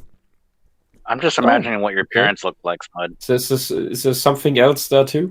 Uh, French maybe or something? Should know of? you know what? It He's is. Hispanic. It is possible. There is some French in my background as well, because the nature of my Oh, no. Italian last name. Yeah, it is possible. I don't know. Oh, no. I don't know the genealogy. I've never done a test, so I couldn't tell you, and I don't care. So Maybe you're a little bit Japanese too, like 2%. I have a little bit of the Asian Orient in me. Ah, boy. Let's go. Simply because it's familiar. It's the one you're aware of. If you were choosing something more expensive or important, you might put more thought into it. But this is detergent, and you feel like everyone is looking at you, and you feel like everyone knows this is the first time you've ever done laundry, so you just grab the one that all the teens like shoving down their throats, and you run. Consuming information. Ah, Tide Pods. Ah. That was a fun challenge. Trying to count the Fun. death rate. Oh, well, fun not participating. Just I think it was a kind of like Darwin monkey test. still going. Can we bring up the stupidity of that challenge? What's Yeah, the Darwin sure, why Award not? test? Why did people do it? Why What do was the people idea behind it? That's use funny. super glue on their faces? Because the idiots on the internet decided to take over society for a day. That's what they came up with. I don't blame the people who came up with it. I blame the people who fell for it. Ah. I guess it's just like guys who want to like put their nuts to the limit, so they'll jump on like a fence with their legs open and just Oh God. have their balls be crushed, Or in a pipe. or yeah, on a pipe, or get nuts. Find like a failed skateboarding trick. Yeah, why not? All right. It's funny, right? Sometimes. Throats and you run. Consuming information online is kind of like buying laundry detergent. Because 1, there are always numerous options, and 2, if you pick something you don't end up liking, it won't cost you much. Little known fact, the internet is actually just an oversized Target hidden in deep Jersey. So, you're strolling down YouTube's lively aisles, and suddenly you see a familiar name and face. Not all her jokes need to hit.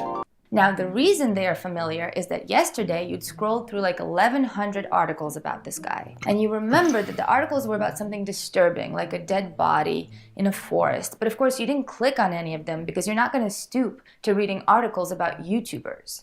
So you notice that specific thumbnail and you think, funny, I was just seeing all those articles about this guy yesterday. What a coincidence. But the thing is that Logan Paul has been kind of an idiot for like the past 5 years before that ever took place. I think people started to know more about him. I think he's been an idiot for a lot more than 5 years. Well, I mean, I just mean in that time. I mean, he's always been an idiot. No. I mean, in that timeline, right? Because what was the first stupid thing he was lying about? He pretended like he was colorblind or something. What? Oh yeah. Jeez. And then it kept growing and growing and going, and then that was kind of like the straw that broke the camel's back, was that fucking video, to the point where even celebrities were getting upset by it.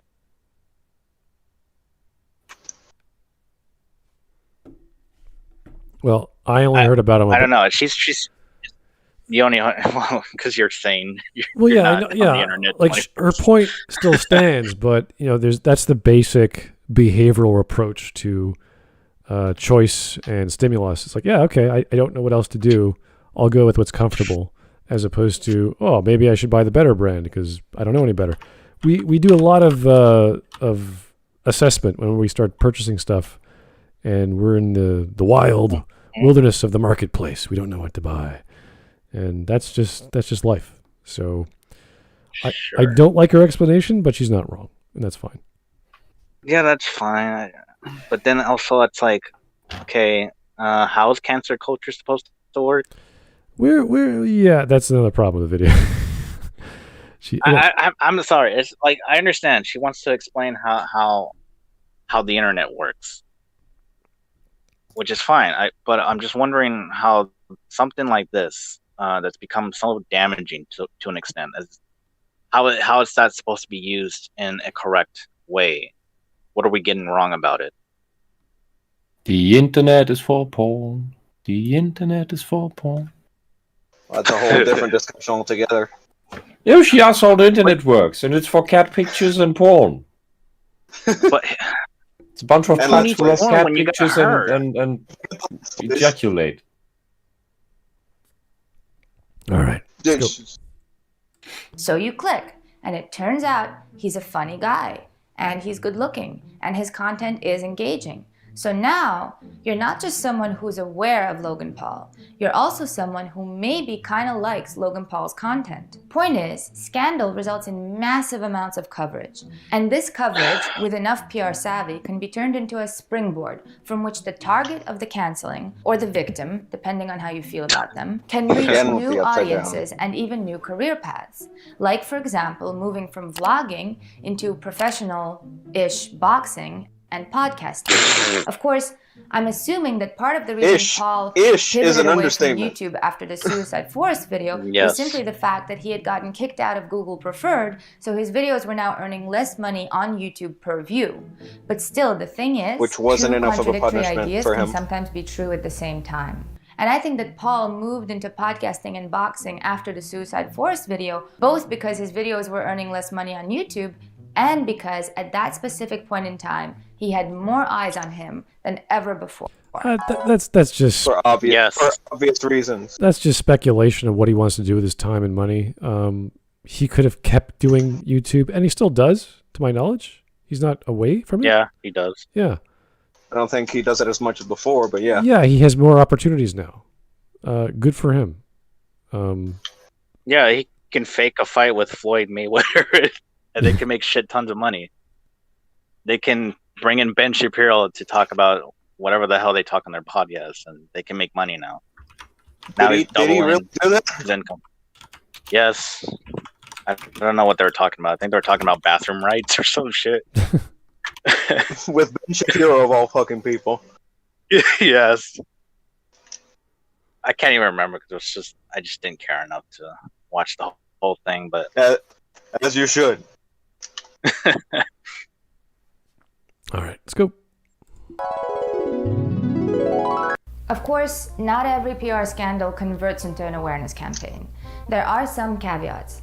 For example, if an ancient and bloated media empire that is about to collapse under its own weight anyway gets cancelled, then that can be the straw that breaks the camel's back. But of course, ancient and bloated empires are typically headed towards oblivion anyway, so that's caveat 1. Caveat 2 is, if your canceling results in actual institutions and organizations turning away from you, those boobs that are can make diddling. the deplatforming a lot more real. But still, if public interest stays with you, and I would argue that furiously tweeting about someone is not turning away from them, then eventually the sponsors and gatekeepers come crawling back, because money. Third caveat, the more family-friendly your public image and persona are, the easier it is for your canceling to seriously damage your brand. But of course, one could argue that then you could just go down the whole good girl gone bad route or whatever. Fourth caveat, if the canceling is connected to an actual crime, well, first of all, then you're not getting canceled, you're getting prosecuted. Unless you move to Europe. Uh-huh. San Andreas, but that's not GTA4. They have to do with the morally Sorry. I'm sorry, She it's should use too late for me. GTA4. I have trouble following at this hour. Roman Polanski. Yeah. Her. Isn't that funny, guys? It's funny.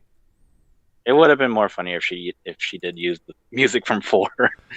Yeah, because that is about someone moving to another country to, like escape from prosecution, I think, for shit they did.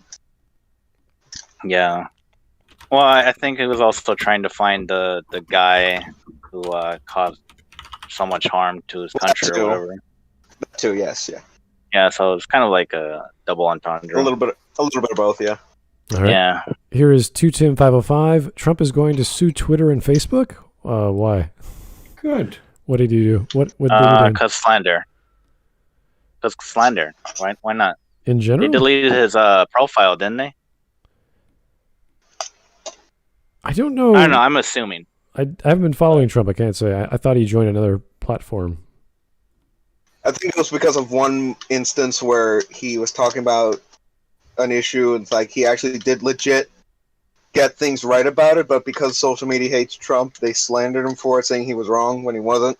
For once. Yeah. For once. Well, yeah, they're just giving him shit for everything. I think it was about global warming or something. I can't remember. Oh God. Global warming. That's not real. Like climate, the whole thing with climate change, Yeah, but that's like alienating a whole religion. Like people are going to jump on that. So. Yeah. The Jews are bad. What the hell? What? Sure. Tell that to the Holocaust survivors. Yeah. Anyway. Reprehensible. Back And to when the it boots. comes to discussing morals, everyone always agrees and everyone gets along. See, this is where the camera should have been. And Yeah. and it's pulled out. Like her face is right in the center of the camera and it's zoomed out. This one, it's a good profile shot. So. I was hoping it would zoom right in that chest. No, this is a good angle. Come on, that's why we're here. Come on.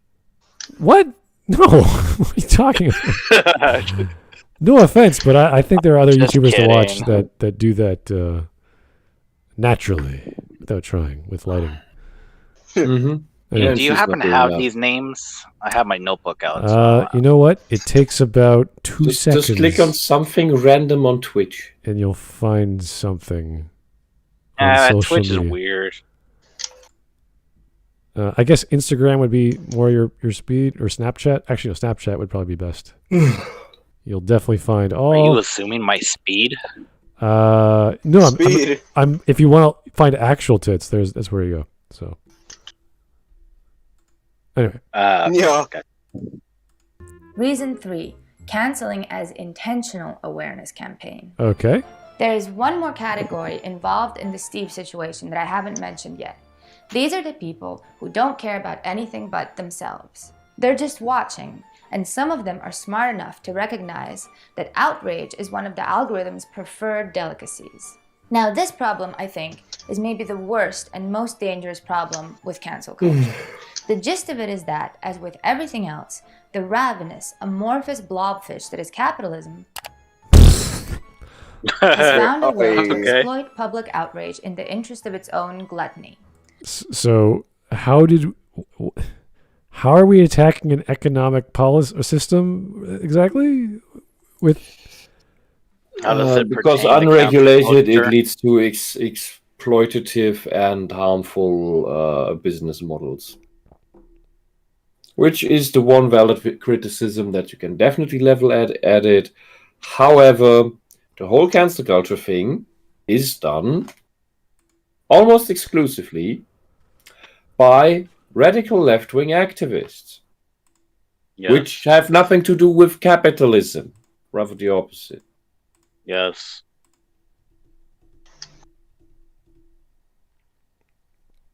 well, I guess her stripes are showing here. I don't know. This is a strange thing to say. She Yeah, I could have think just it's said, just not thought through. Yeah. She could have just said it's a bunch of selfish people who are creating anti-publicity campaigns on themselves because they're clever. But I still want proof of that because Like they do. that sounds really weird. That sounds strange. Marketing is Yeah. always positive. It's never Yeah, it negative. does. I mean, get your head out of the boobs. Well, no, I'm just saying Well, that no! with someone like with Trump, like he just says exactly what he wants. There's no plan. There's no like PR team going, "Oh, Mr. Trump, you shouldn't say that." No.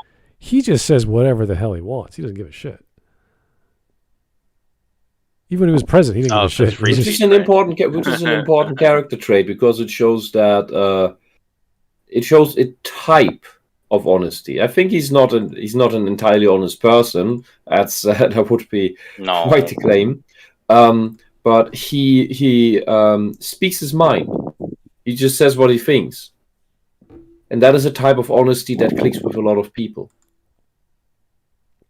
Even A if lot he of normal changes people. his mind Well, 5 minutes later, he still especially- speaks his mind. it's very Especially similar. given the weird crap that we've been dealing with for the past couple of years. Oh God! Well, it's very similar to like people like Kanye West and his wife at the time. They're very just outspoken, off the top of their heads. What's the name of their shows? They're it's basically just lifestyle shows. Those- What, the Kardashians? yeah, they are filmed. It's not acting; they're just living their lives, and you could argue some of it is acting, but they're just going through their day and dealing with drama, and that's all it is. So they don't prepare. So the Jersey Maybe Shore. now. Yeah, maybe now, but Maybe it's in the more beginning, organized, I think it was just what they were doing, and somehow people liked that. but for whatever reason, yeah. For some, Reality I TV. don't know There you go. why. Reality TV. That's what I was looking for. She got famous from a sex because tape. reality TV always sucks. And reality Fine, TV isn't well, always real. So Yeah, no shit. But by virtue of having a camera in your face, that's true. Yes, but that is not planned. That is not like they don't have several takes. There's no acting beforehand. sure, but they can always put on a persona as soon as the camera turns Oh on. yeah, they're faking it to a degree, but it's not prepared. It's not like Yeah. there's no script. It's just like, how good of a liar is she really? There might be a conversation where they can say, "I'm going to come home at 4 and we're going to film it all, and I just don't want you to freak out." Like you would like have a surprise party for something, but you don't know what the surprise is. Like that kind of conversation could take place, but it's not prepared in the sense of a classical form of drama where it's written and scripted and practiced. Yeah. For our best It's not like Kanye. in the interest of their own gluttony, most notably Sylvester McMonkey McBean and our royal family, were some of the first to figure this out, which is why now we're all stuck looking at their unnaturally tanned faces every day. I'd been hearing the expression outrage marketing for years now, but when I looked it up in all of my handy little marketing databases, I couldn't find any good case studies. I guess this is because if you admit to being outrageous on purpose, let alone submit a case study of your outrage campaign, you run the risk of snuffing out the outrage. Or maybe it doesn't actually exist. I mean, why is it if you can't find any, it's because it doesn't exist? Why do they always have to? Well, maybe it's this weird speculation that someone would want to intentionally hurt themselves in the hopes that this would be a positive thing. Like there would have to be some really weird marketing guru who's like, okay, because you're so popular, it doesn't really matter what you do, so long as you get your name out there every month or every week or whatever the case may be. And you compare that to Kylie Jenner. She sells makeup, her own brand. And all it is she goes on. Does she? I don't know. She's on, not Snapchat, she's on Instagram, or I think. And she just posts a hot photo of her and her friend, and they're modeling or whatever. And it's just, in the description, there's a link to makeup that she makes. And she did that for years. And that's how she became a billionaire. She didn't really do much, cheap marketing techniques. And that was it. So there are better ways to make money quicker online, and she knows this. So if her sister Kim wants to do something else, go for it. She wants to do it. She has enough time and resources to do so. It's not some crazy marketing campaign. It's just her using social media. She doesn't have email campaigns. She doesn't have the classic ideas that a company or business would seek out. Most of the people on Insta don't have that. No, they don't have. Well, they could have an email list for whatever reason, but it's not like a business would have a list, like an e-com business would have a list that they would publish every week or month showcasing their inventory. These are millionaire celebrities doing fun stuff, and they learn how to make money off that, even if they don't want to. Like even if they don't even have a link to an affiliate or their own product. They're just doing it because, hey, look, I'm rich on my yacht and I'm having a good time and life is good. And that's it. And they do that. Have a good time. Enjoy summertime. And they're in their bikini and they're jumping around. It's like, that's it. Great. Cool. That's it. As far as it goes.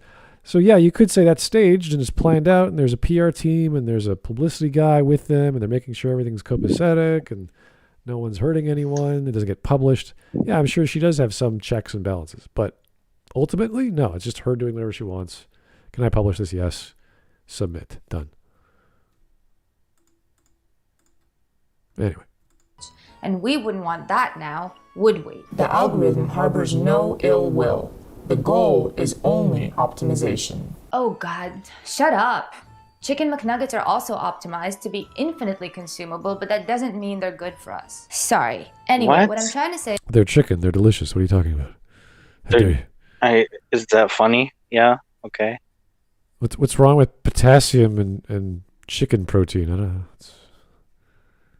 And plum sauce. I love plum sauce. Make it. What's wrong scientifically? I would rather eat chicken McNuggets than Dairy Queen or some other ice cream. Protein's good for you. Yeah, not everyone's the super side me guy. We're gonna eat it for life. Yeah, once in a while, go to fast food. I haven't done that in a while just because of reasons. But yeah, chicken is good for you. There's nothing wrong with fried chicken. Wendy's has better nuggets. I'm saying. Oh yes, that I can agree with that. Yes. Anyway, why cancel culture doesn't work the way it's supposed to? Yeah. Talking about business practices. Even though anyone with common sense knows that it is working the way it's supposed to, ruining lives. Yeah. Is that examining outrage marketing is difficult because it's all a bit of a Schrodinger's cat situation. Anything these reality TV alumni say can be either A, a strategic exploitation of the public, or B, sincere and accidental stupidity, and you never know which it is at any given moment. Let me give you an example of what I suspect but can't prove was outrage marketing. In the summer of 2019, Kim Kardashian West launched a brand of shapewear, and she named her brand Kimono. Whoa. For days, the internet was flooded with people being outraged over Kim's obviously obnoxious and super disrespectful name choice. I mean, she said she chose the word because it has Kim in it, and to hell with the history of an entire... What was it called? Kimono. Kimyo? Kimono. Yeah. Yeah, but who was outraged by it? Was it women? Morons. I don't care. I have no idea. No, but I think it's important because it's like, come on.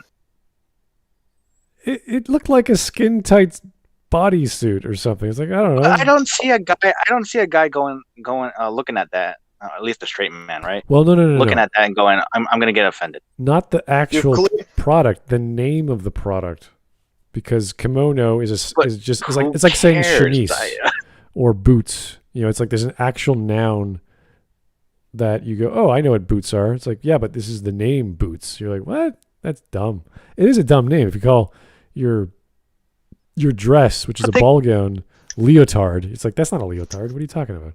The thing is, the Kardashians are always doing something stupid. When did people suddenly realize this? Yeah. When did they get triggered by this? And this is they why named their kid Northwest, didn't they? Yeah, and this is why she's saying, I can't tell if this is stupidity or intentional because it's so obviously retarded. And I'm like, yeah, I can't tell either, but I'm going to guess it's stupidity because she's rich.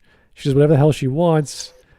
You're going to make stupid shit based on how intelligent you are, and I don't think she's that clever. So. As if she ever was. The only clever thing she's done is, nothing. Oh, boy. It was a deal. The mayor of Kyoto tried to publicly reason with Kim and explain how the kimono is an important part of Japanese culture. At one point, there was even a paragraph about Kim's underwear on the Wikipedia page for kimonos. Nobody was happy with Kim trying to wedge herself into Japanese culture tighter than her shaping thongs will lodge themselves up your ass crack. Okay, so next, Kim waited for 3 days and then emerged like Jesus from the cave. And she said that she'd heard, you mean and Jesus? And she was sorry and she was grateful. Shortly after that, the brand renamed itself Skims. Now, Skims is objectively a much better name for a brand of underwear than kimono. Wait, how's that objectively better? Well, I would argue because it's not based off another word that means something similar, though not the same as a noun, like a generic noun. You don't want to use like generic nouns like dress. I'm going to sell dress. Okay. You know, and it's a skin tight bodysuit like that. That's not. Yeah, at least Skims implies like skimpy or something. Right. You wouldn't use a loaded word or a word with multiple meanings that's too generic. You want a specific word which could be loaded, but for different reasons. That would be interesting. So.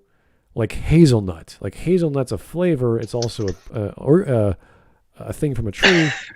And it's like, hey, I never thought of naming a dress hazelnut. What does that mean? I don't know. Look at it. Does it look like a hazelnut? It makes you curious. There's certain phrases in nature that will be like, hey, that's an interesting term. I'd like to see. Like, that goes, ooh. What is it? Like waterfall. Like what is a waterfall in a dress? What is something that makes you think of multiple things, and then you associate all those multiple things with one product you could buy that you might actually like because you're a girl and you like skin tight bodysuits or whatever. I don't know. However that works. Sure. First of all, simply because the word Skims has more associations with underwear. Also, it's much easier on search engine optimization because it's not being used by everyone else to signify a different thing. And finally, Skims is a much cleverer incorporation of the name Kim because it sounds like Kim's, which it is. It is Kim's. It's a Kim's world. Everything is Kim's, unless, of course, it is Kylie's.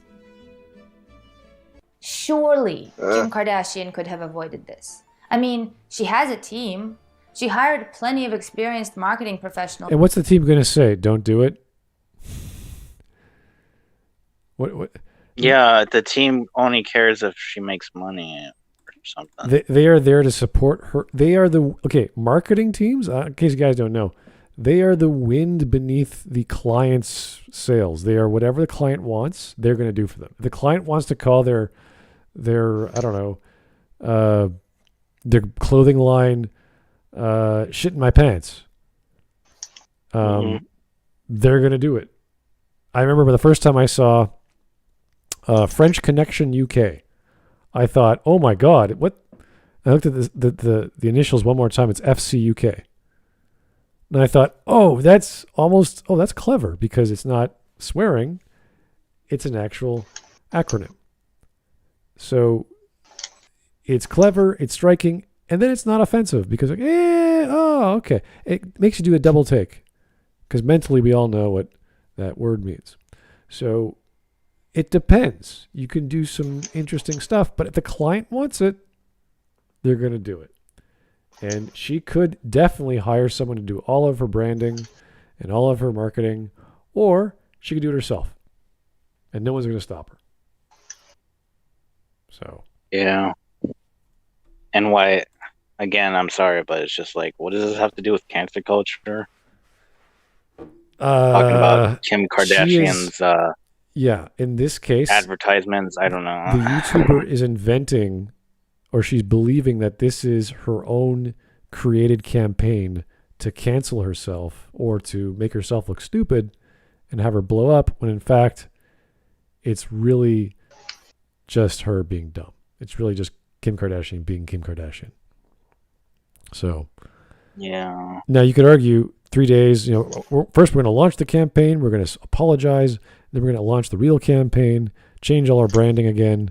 Like, I don't even know. Did she have to go and change posters and resend emails and rebrand her website and that would be funny. change all her advertising? Like, yeah, that would take a lot of money and time. So I doubt that's what happened. It is technically possible, but maybe Kanye wrote a song or something.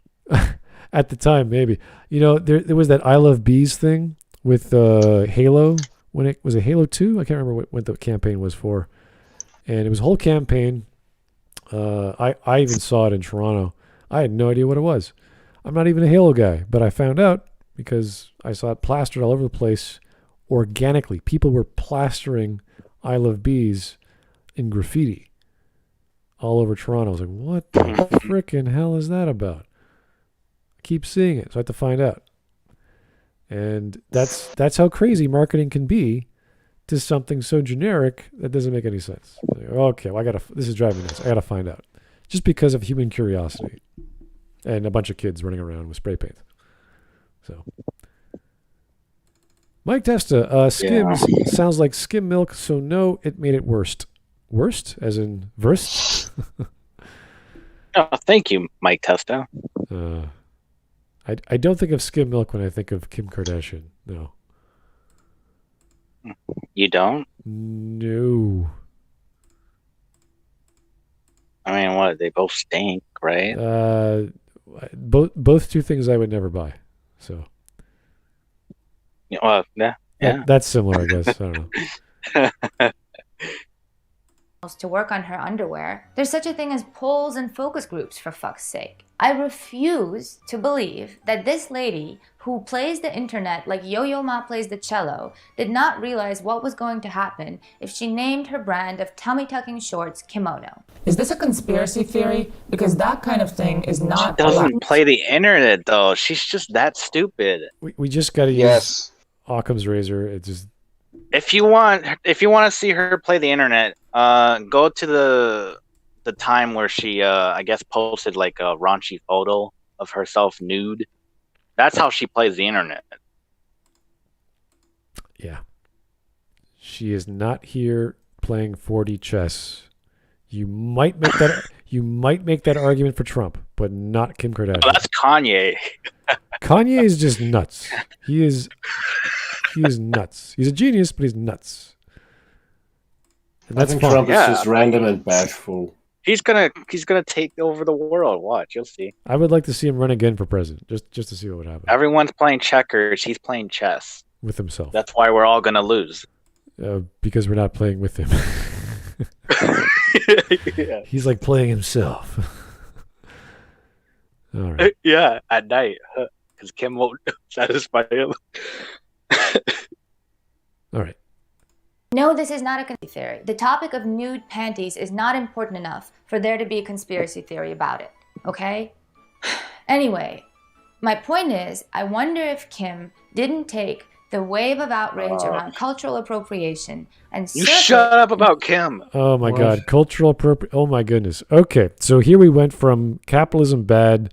I think this is all a big hoax by Kim Kardashian. She planned it out. To, I don't think she's that stupid. She clearly knows what cultural appropriation is. You're like, okay, lady, slow down here. Oh God, she said that. You're taking this way What too far. is this about Kim? What does this have to? She's still on the stint that this was all staged, and therefore she's using cancel culture to her advantage to be even more popular, or to launch a brand of underwear. So that's why she thinks it's structured. But she's just talking about one individual. I want to know the whole culture at hand. That's what I mean. What does that have to do? She picked apart the specific thing, like a specific marketing campaign, which she thinks was intentionally negative. And as such, she's calling it cancel culture, which doesn't quite match up. Okay. It doesn't quite match up. I understand what she's saying, but it's like, that's not quite the same thing, especially when you are actively trying to sell something. I would have to talk to the campaign person, if there even is one, aside from the guys who make the digital art to post everywhere. Like, that would be the marketing team. But the guy in charge of those guys, like, I would want to talk to them and say, hey, did you originally suggest kimono? And say to her, hey, you should totally do it this way, and then we'll change it all around 3 days from then. Like, that would be great. I'd love to have that conversation. I talk to marketing guys in my career a lot, and I've never heard of this before, where you sabotage your own campaign to make another campaign. Like, that's kind of weird. Why would you waste time and money? But that's what she believes. And you're like, all right. And then furthermore, she thinks... I guess the Sonic movie also did that too, right? They made the CGI character look terrible. Yeah, but I wouldn't... So that they could fix it right. and make more money. Yeah, exactly. You see, that was not cancel culture, nor was that... they were just doing the thing that the lead animator told them to do, or the lead modeler told them. It's like, okay, we'll do that. And that's it. There was no plan. There was no, like, we're going to sabotage our own project, which is hundreds of millions of dollars in debt, just so we could do it again. And then, no, it's because they had no idea what they were doing. The public reacted, and they corrected their errors because their errors were easy to fix because it's all digital. It's like, no problem. We'll just fix around his face a bit, and he's better. No problem. Maybe Zack Snyder is just genius. Oh yeah, right. I mean, he played us, really. We were supposed to get upset. Get upset and watch a 4-hour video of boring shit. Yeah. I don't know. That's what I don't like about this. The way she's talking about it. It has nothing to do with, like, the topic. I think, and we're just gonna pretend like every dumbass is, like, somehow a genius. All right. It's a stretch. To another couple $100 million. And this is dangerous. First of all, because public discourse matters. Even online public discourse sometimes matters, because occasionally it can boil over into something really game-changing. The Me Too movement is important. Black Lives Matter is important. Oh boy. Oh yeah, and burning down the country and destroying the lives of small black businesses. Yeah. Why is it important? These are Well, these it's are topics important enough maybe that you should fight against it if you want to actually help black people and women. You should. Oh yeah. You should fight against Me Too and Black Lives Matter. Yeah, why are men being innocently convicted for a crime they didn't even commit with no evidence, or after 10 years of the alleged assault? Because manipulative women only need to press on their crocodile tear ducts and are instantly believed. Yes. Yeah, that's even all if the you proof have need. evidence that against the allegations, and even incriminating evidence against the accuser instead, like Johnny Depp, you're not believed. It's just brushed away. Yeah, these are important details that she should go And that's over another thing. extensively, but instead she wants to talk about Kim Kardashian for God knows and that's how many another minutes thing. that was. It's another thing I went through, not with rape allegations, but it went the exact same way. My abusers told stories and bullshit about me, the same they tell about all of their targets, and I instantly believed, blindly. Everybody gobbled it up. It was like a brainwashing campaign. It wasn't just gaslighting, it was a brainwashing campaign. Yeah. And the moment I have any... I wasn't... Most of the stuff I was accused of, I wasn't even told. So I can't defend myself against it. But everybody turns against me. Everybody's hostile or avoidant all of a sudden, or even reacts with panic. And I don't even fucking know what's going on. Which makes me erratic. Which makes me desperate. And then they can point at me and say, see, look, totally erratic and desperate. That's something's wrong with that person. Really stay away. Which is the whole goal of these gaslighting and brainwashing campaigns. They build echo chambers, and then everybody says, "Yeah, well, everybody says it, so it must be true." And then you finally, maybe even just a year or two in, you get a whim, a whiff, whatever the word is, of something that you're being accused of. And then you can even say, "I have evidence against that. I have evidence. I have witnesses." And they will say, facts and logic and reason, that doesn't matter here. I've been told that. That was by a club of people who allegedly are pushing are working for public education and science. But suddenly, I am told by a former board member that reason and facts don't matter here. And it was meant as a defense of what they're doing. He wasn't criticizing his own side. He was using that as a defense. And you're accused by insane people of being insane. Yeah. Anyway, let's see how she finishes off. This is kind of off the rails. Sure. Yeah. No, maybe we're jumping. For LGBTQ rights is important, and not just. What rights are there that people who are in LGBTQ not getting? I still don't know. Which ones are there? It's one of these phantom bullshit things. Why? Just being believed.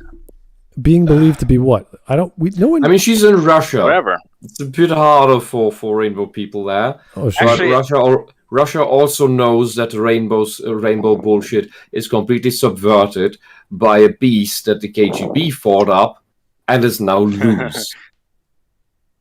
They don't want their own creation wrecking their own country. I just want to know what they are. I was gonna ask. You think you could rewind it a little bit? Sure. Because I know I don't want to jump to conclusions already, but I don't know. This is just going. I can already sense the weirdness. I'm sorry. I'm really tired. I zoned out for a bit, and I only got 3 hours sleep last night. Oof. With sleep meds. Over into something really game-changing. The Me Too movement is important. Black Lives Matter is important. The continuing fight for LGBTQ rights is important. And not just for the people who directly benefit from these movements, but also for people stuck in countries with none of the liberties and dignities Americans enjoy, who get to see that at least somewhere these conversations are being had. Of course, it's not. But how are those victims, as they like to claim, how are they benefited though? What freedoms and dignities do you mean? Like Yeah. freedom of speech? That doesn't exist in the US anymore. No, and the phobia gone. that everyone likes to claim that always existed, it starts to increase because before it was not even an issue that most people would care about. Yeah, it's because the rainbow activists are so obnoxious and psychotic that it increases disdain and disgust towards people with the actual issues. Mm-hmm.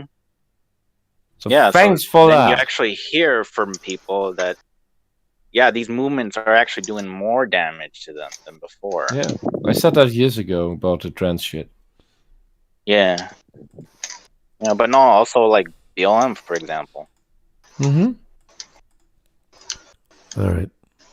Like other social justice movements, haven't been co-opted by the blobfish in the past.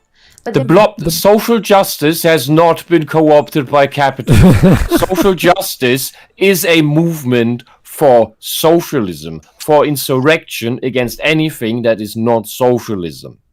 It will do Anything- that by any means necessary, which also means it will use capitalistic means, it will use fascist means, Oh, yeah. it Absolutely. will I use think you got it genocidal backwards. means if necessary. Because by any means necessary. That includes everything you can think of and don't want to think of. Yeah, if anything, isn't it like they're just pandering to them so that they can make off of them? Yeah, none of these things that social justice stands for is the actual goal of social justice. These are all stepping stones. And each of them, if there's any virtuous one in there at a certain point in time, that's not the goal. That's just a stepping stone that will be abandoned once it is not useful anymore for progression towards the socialist utopia. Yeah, The whatever gays, they if deem right, I necessary, guess. if it becomes opportune to genocide the gays again, like Che Guevara did, the socialists will. So, dear rainbow people, stop painting homophobic, genocidal figures from history onto your rainbow flag, unless you want to be laughed at by people who actually know a tiny little bit about anything. Because you don't know anything about anything. Yes. All right, we got 3 minutes left. 3 minutes and a half. Oh god, this one gets crazy, doesn't it? Well, this was the stuff that irked me when I heard it. I was like, whoa, this is off what the original topic was, and she's rambling on about issues that don't relate to this topic. So. But you said it was a good video, Smud. for the most part, yeah, I'd say more than half of this was entertaining. And then she started pondering. But looking at the boobs doesn't count. No. I was listening because I was doing other things in the background as well. So, I watched this a few times. Okay. Yeah. The background. I was not watching. I believe you. Yeah. Wink, There's wink. a difference. Pointlessly and insincerely slapping a rainbow on the Her tits are jiggling though. Everyone notices that, right? It's not just me, right? Yeah, Okay. no, they are. Like every time, it's the arm movement. She moves her arms and boom. You're the one putting Quite nice. That's what attention to boobs it. do. Unless you Yeah, I would fixate love them to take with her a to double place layer where of she sports moves her bras. arms constantly. Yeah, she talks with her Or arms. boob armor. Just talk with those arms. Just And lots of women do. Yeah, but they wear wire bras or whatever to support themselves. This is like free and Yeah, flowing. but even underwires, even with underwires, they do jiggle. Not like that. It's a normal thing. What you want is a boob plate armor. Oh. A what? A what? Hold on, what? The boob plate armor. Big piece of steel over your chest. Yeah. Okay. Metal. No, that just reminds me Metal. that just reminds me of that Mandalorian shit. It's like, oh, lady armor is just boob socks. Oh, but Anita said it's sexist, so we can't have that. Oh yeah, Anisa. Go and wear armor for men. It will be very comfortable, I'm sure.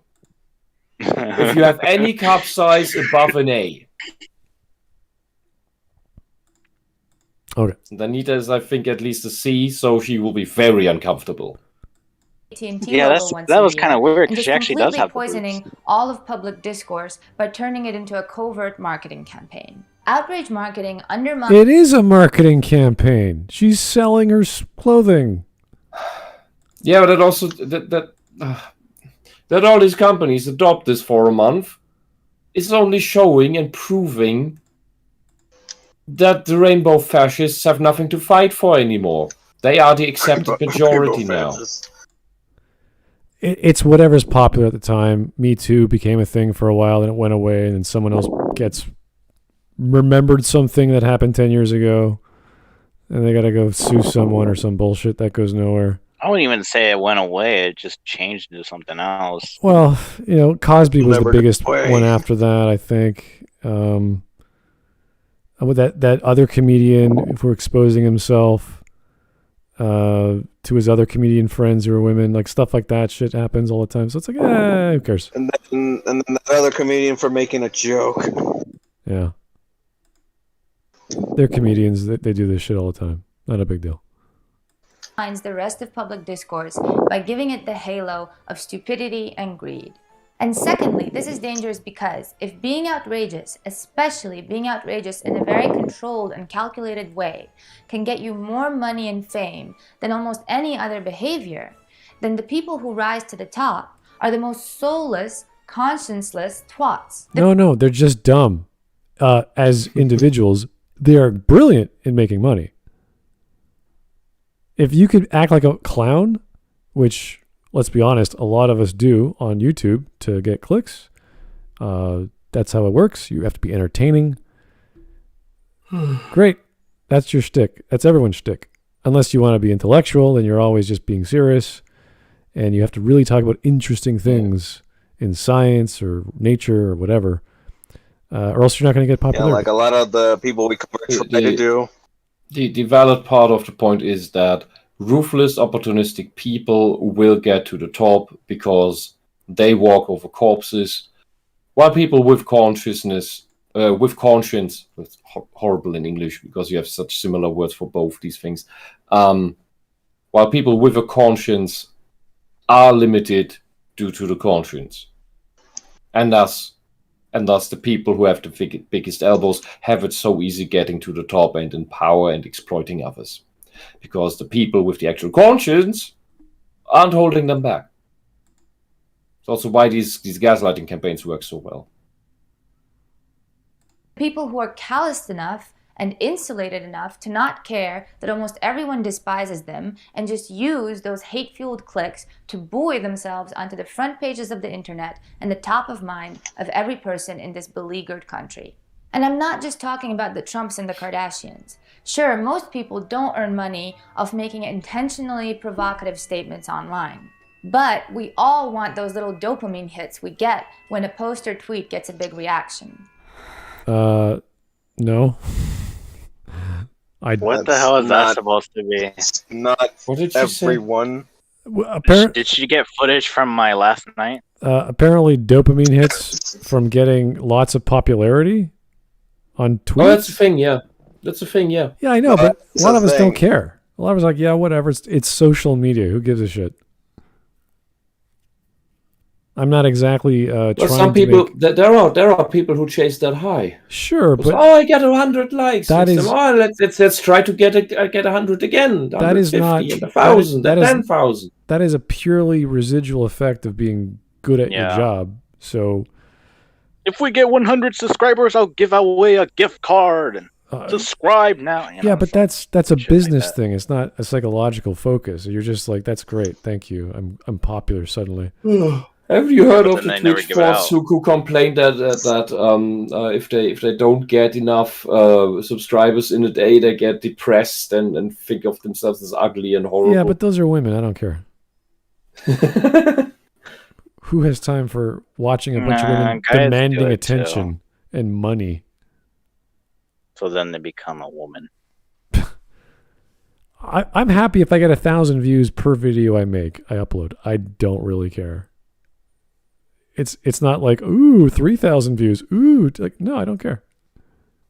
You make what you want, you put it out there, and I don't care who thinks what. Unless there's a good comment that's interesting or challenging, then I'll address it. But there's a lot of dumb people out there that try to argue, and you're just like, dude, you are just off base. You don't know your lore. You don't know what happened in this story. And it's almost sad to have to like correct them again, because I've already said this in the video. Or because it's like you got to state simple facts, and if they can't even grasp those simple facts, because the conclusion we're is already in a losing battle. Yeah, the conclusion is I just hate women, and I'm like, where are you getting that? Where do I hate women? It's a you criticize them. You're not allowed to criticize them. Yeah. Well, I do admit that if I get a top or highlighted comment, I think, oh, that's nice. But that's that. That's from that's just that was nice moment, and then okay. That's from else. I guess it doesn't matter whether you're the consumer or the producer of content. Leaving a comment is great. Yeah, because I'm not chasing their top position, so it's just a feeling of, oh, I guess I said something that people liked, or that was right, or something. Anyway, if I was chasing that would be most of my day, That would then devolve into not being my opinion. It would just become something to get clicks, and that I'm sorry, that doesn't feel right with me. It seems like, to me, that feels like a waste of time. Yeah, well, a lot of it is. I'm sorry to ask again. What does this have to do with cancel culture and how we should use it? Well, this is the effect of the ineffective way that supposed cancel culture works, and people who, on average, like the attention, are appreciating the reverse effect it has. So, I don't know. This is the psychological reaction to getting lots of attention. Okay. Yeah, that would be a full histrionic thing where it doesn't matter whether it's positive or negative attention. Most people, while they like attention, they don't like the negative attention. Ryan Johnson was a good example of this, because he wants attention, but then he didn't want the negative attention that he actually deliberately created and wanted to create. But when he then finally got it, he hated it. And Logan Paul as well. All right. Some fix by being outrageous and edgy, while others get it by rallying attacks on the outrageous and the edgy. And it's growing increasingly hard to discern the parts of internet culture wars that are fueled by sincere activism and beliefs and politics from the ones that are simply fueled by our species' insatiable hunger for acceptance and attention. Likes and retweets feel really stuff good. Going on. I really like the moans. Than to change someone's mind. You want them sometimes more than to be honest. You want them. You know it. No, I don't. If I did, it's oddly turning me on. I know, but she's saying we want this psychological effect of doing a popular post. It's like, no, I don't.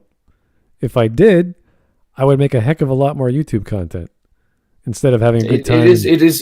It is in a lot of people. It's mostly and it remains the strongest in the emotionally immature people. I guess when you grow beyond that. Yeah, but even the popular ones, this loses its priority for you. Yeah, when you get like 100K subs or 1 million, whatever, it's like you're used to it by now. It's like a job. I don't mean that. I mean you as an individual mature beyond that teenage mindset. Well, okay, and then that isn't the super many clicks, attention bullshit. It loses its value for you. It's like getting a trophy every time you do something good at work, and it happens so many times. You're like, why are you giving me all these stupid trophies? Yeah, because the emotionally immature stance is getting your validation from other people. The mature thing is to find that validation within something you yourself create, which is honing a skill, for example. It's not necessarily even the thing you create, but the improving yourself and the caring for others that where you get your own validation from. The immature set is getting the validation from other people. All right. And Maybe- that's why maybe, this goes so. insecurity, too. Yeah, and this is why I know there's people have that- made the maybe argument, they're not and I can certainly immature, see but where it they're- comes from, is that all the social media bullshit appeals extremely, and thus I think has the effect of prolonging emotional immaturity, aka narcissism. I see, yeah. So people, if there was no social media such as this, the drug, hmm maybe more people would grow out of it. I don't know. But here you can get, because you Yeah, can get the fix every possibly. time, every day, think at every so. hour in your hand with your smartphone. You have no reason to grow out of it.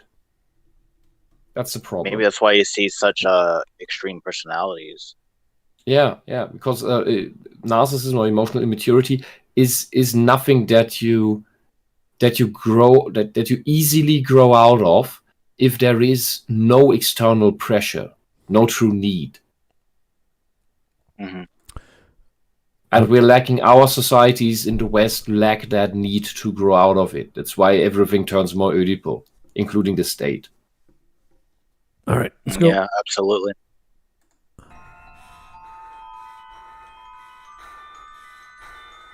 Conclusion, also known as the disgustingly earnest part, in which we talk about what can be done about all of this. Well, first of all, I think it would be really cool if we could all just stop posting disingenuous and outrageous things simply because we're jonesing for some likes. I have fixed the internet, problem solved. Secondly, I think it's important if we really care about issues to think about how to make our points convincing rather than alienating. It won't mean we're selling out. It won't mean we're on the wrong side. It'll just... No. Here's the problem. Convincing is not the word you want to use, because you can convince people with emotional arguments about complete bonkers nonsense.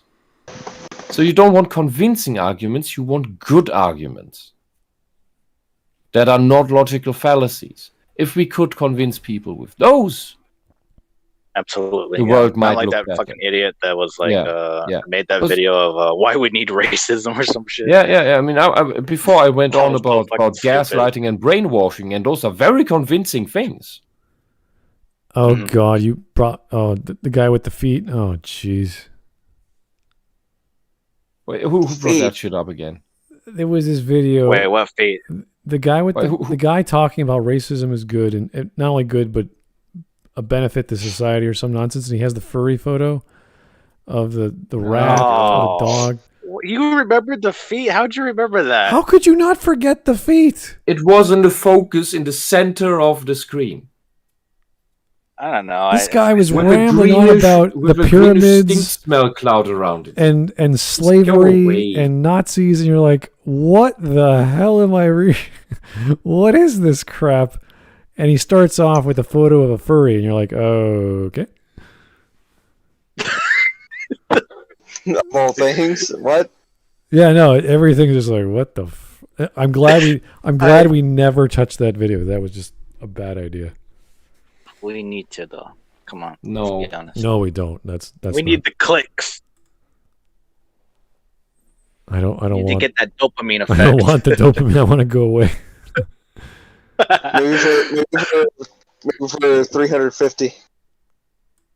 350, yeah. Here is Mike Testa. This lady is as subtle as Natasha Badanov. Don't lie. It's not a sentence. Badanov? Well, and the boobs? Punctuation, please. Romanoff? Anyway, From Avengers? let Mike be Mike. Let's 1 more minute left. That's cool. Like Mike, huh? I mean, we're trying. Thirdly, I think it's important to recognize the sort of bad faith outrage spreaders out there and not fall for them. The trolls aren't relegated to the internet's underbelly anymore. They're in the White House and they're on TV. So That's great. Wait.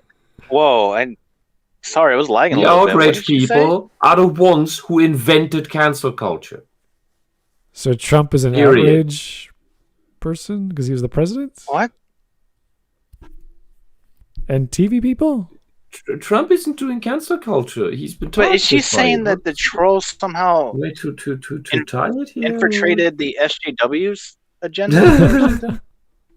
I don't know. I don't know. Because it was liking. I didn't know what she said fully. Because it was kind of the trolls they infiltrated the government and the mainstream media. I don't think this thought this through. This was done last year in September. But I don't think she's thinking it in the way that we're thinking it. Whatever. Yeah, you're probably right.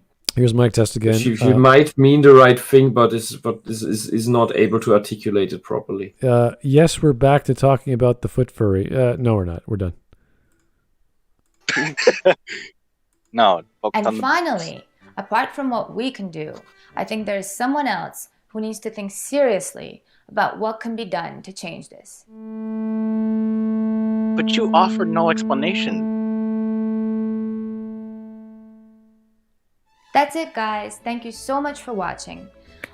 Please subscribe. We're done. Okay, you did not properly explain cancel. Hold on. Let's play the video because I want to see the boobs jiggle more. Yeah, but she did not properly explain cancel culture. She did not explain what the problem is, how it's supposed to work, why it doesn't work, and why it should work. She's not explaining why it should work. Why is it a good thing? Why is it a thing that should work?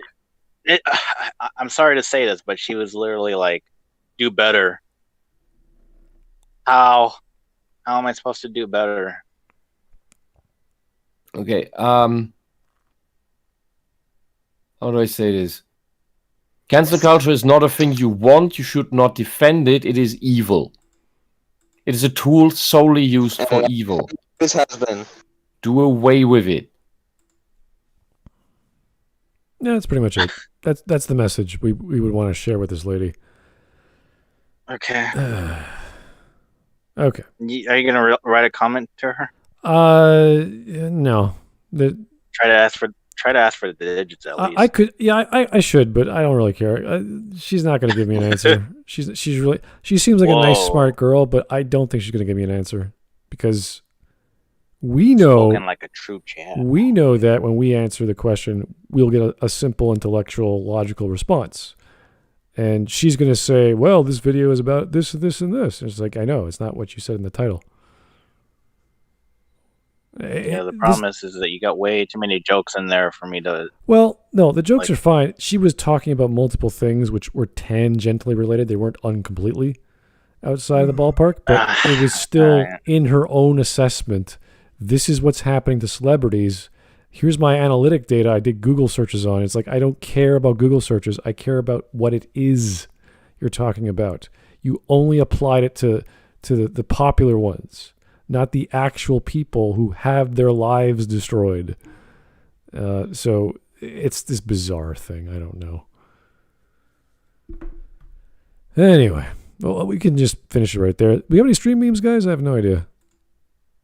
Yes. I hope so. You hope so? Oh. Well, come on, Smud. You kept talking about boobs. Of course there's going to be stream memes. That's not a reason for stream memes. Yeah, but why'd you keep bringing up the boobs then? Because it's visually noticeable.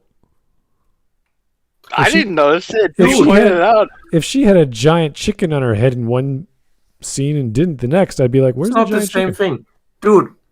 I'm the one with the boob fetish here. Hey! You don't have the monopoly. Obsessed with it. You do not have the monopoly on boob fetishes or boobs observations. But you're the one obsessing over it. Why I say this was tastefully done. It is tastefully done. I'm not saying it's improper. I'm just noticing her boobs. Yeah, but you kept saying it. Because they changed. Isn't that weird? Pre-surgery.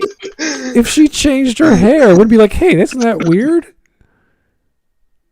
Come on. Yeah, no, because I just go, okay. We keep bringing it up every 5 minutes. Because it changed every 5 minutes. What do you think? Because you probably fixed her bra in the middle of it. So what? Because I want to know. Yeah, what changed? I don't know. Anyway, here we go. Today at 5:20, the Monsters of Merca campaign setting for 5e D&D. What? Leroy Jenkins. That's a Trump troll. Oh, is that America? No fucking way. Jeez. Doing That's things funny. that SJWs thought Trump would do, brought to you by Biden. The Pale Fortress. That's good. Yeah, that's great. Here's Come on, Mateus. Mateus. Keep convos out of stream memes. Never. Yeah, no shit. Oh dear. Oh. If you know the I get it. actual, the original, this is the original fairy tale. Is this accurate? The Dr. Susan Oh, is Block it? Institute. This one's Sleeping Beauty, right? Yeah. Yeah, she got impregnated while she was asleep. Oh, this is What? An Evening with Bill Cosby. Nothing changes. Get it? Woman Oh, moment boy. cope. What? Uh, I have an art degree. Thank you. Cancel culture panic doesn't work. Calm the way it's supposed to. Panic. yeah. Guys, I'm gonna say it for once for future reference. Stop talking in stream memes. Oh, okay, moving We on. have memes about not using conversations in the stream channel. Fucking stream mammals, people. Eric. Well, come on, Hawk. What are you doing? I thought he was busy. He's busy making memes, I guess. Why the fuck you lying? I have an Anyway. art degree. German video games in 2035. Experience eliminated. Experience gains from quests and kills vastly reduced. Someone in your family has chosen to no longer right think. What? Press F6 to submit a family member? Oh my god. Oh, Why would boy. this happen in Germany? That's kind of weird. We had that in East Germany. Oh. Really? Wow. No, it was with no longer has chosen to no longer left think. Oh. The Stasi, the Stasi took away children of families that were accused of criticizing the government and force adopting them into conformist families. All right. It was Yeah. very fun times. Here is. I'm assuming this is the guy who committed suicide. In Alberta. Did he? Because it's Oh, God. Yeah. So that's why when we bring up Zoe Quinn, it's no longer about her original exposition of fame. It's the fact that she lived with this dude for I don't know how long and drove him to suicide. Yep. And then claimed to be the victim. Yeah, she's an absolute grifter. Yeah, but we don't care about that guy. We don't. This is No, our we have to be progressive. This is our third meme on not talking or discussing things in the stream memes channel. More, I have an art degree. Her format is a time capsule of YouTube 12 years ago. Really? Oh god, What? yeah, it looks like it. Yeah, now you're. Oh my god. God, that is so. Takes me back. The star rating? Oh, wow. Was that a thing before? I remember. Mike Testa. This is Smud's reaction in a nutshell. Jimmy Eva meme. Here's your present. Smud, thanks. I hate it. Jimmy Neutron Evangelion meme. You're welcome. You're welcome? Oh, was that in the? The next the one last is the next one got me. I have an art degree. Smud co-host. Chat. Smud. And you just so happen to have the right profile pic for the job.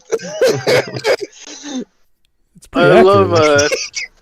I love Smud's face. It's totally it's so fixated. It's perfect. On the chest, the chesticles.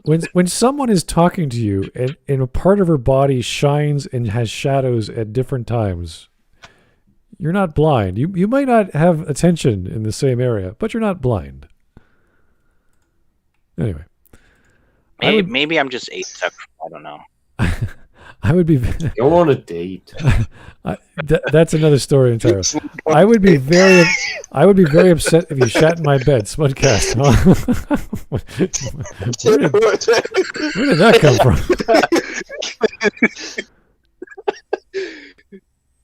She could have chosen other metaphors, but you know. I love that face. Talking about Q22's dress. Talking about the video.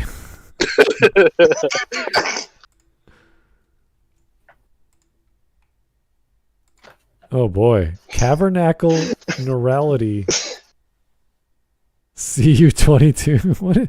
We went from a giant hamburger What does that mean? To a tiny hamburger to a bunch of crackers? I think neurality is the big hamburger. I don't know what these represent. Yeah, does it represent taste or like consumption or what? How crazy they are? Entertainment. Because I think neurality and Cavernacle need to be switched. I would say Q22 was less crazy than both of them, for sure. Yeah, totally. She was at least entertaining and had some good video editing skills. Yeah, she's quite normal, quite bearable. Well, the accent was really something. Oh, barely it's like very, very, yeah. Anyway, I guess you could say I told you so. I told you so. Clever. Oh, snap. Let's see. Insert CSI whatever clip here. The scream. I mean, I'm clearly winning in the game, so at that point I would be focusing on other things. Wait, what? Oh, so today I boobs. Oh yeah, beautiful. That is beautiful. English speaking. She's not a goth girl. What are you talking about? Nothing about her says goth. Yeah, nothing about her says goth. No, she's just Russian, right? Exactly. Although she does look like that woman from the Addams Family.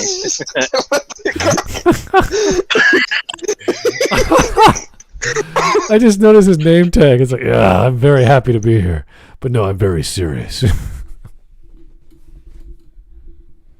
So what's the conclusion, Professor? She's not wearing a bra. There we go. Wow, you guys kept going with this. Mud boy to you. Even contesting my title is sad. You think you're safe? Wait. 22.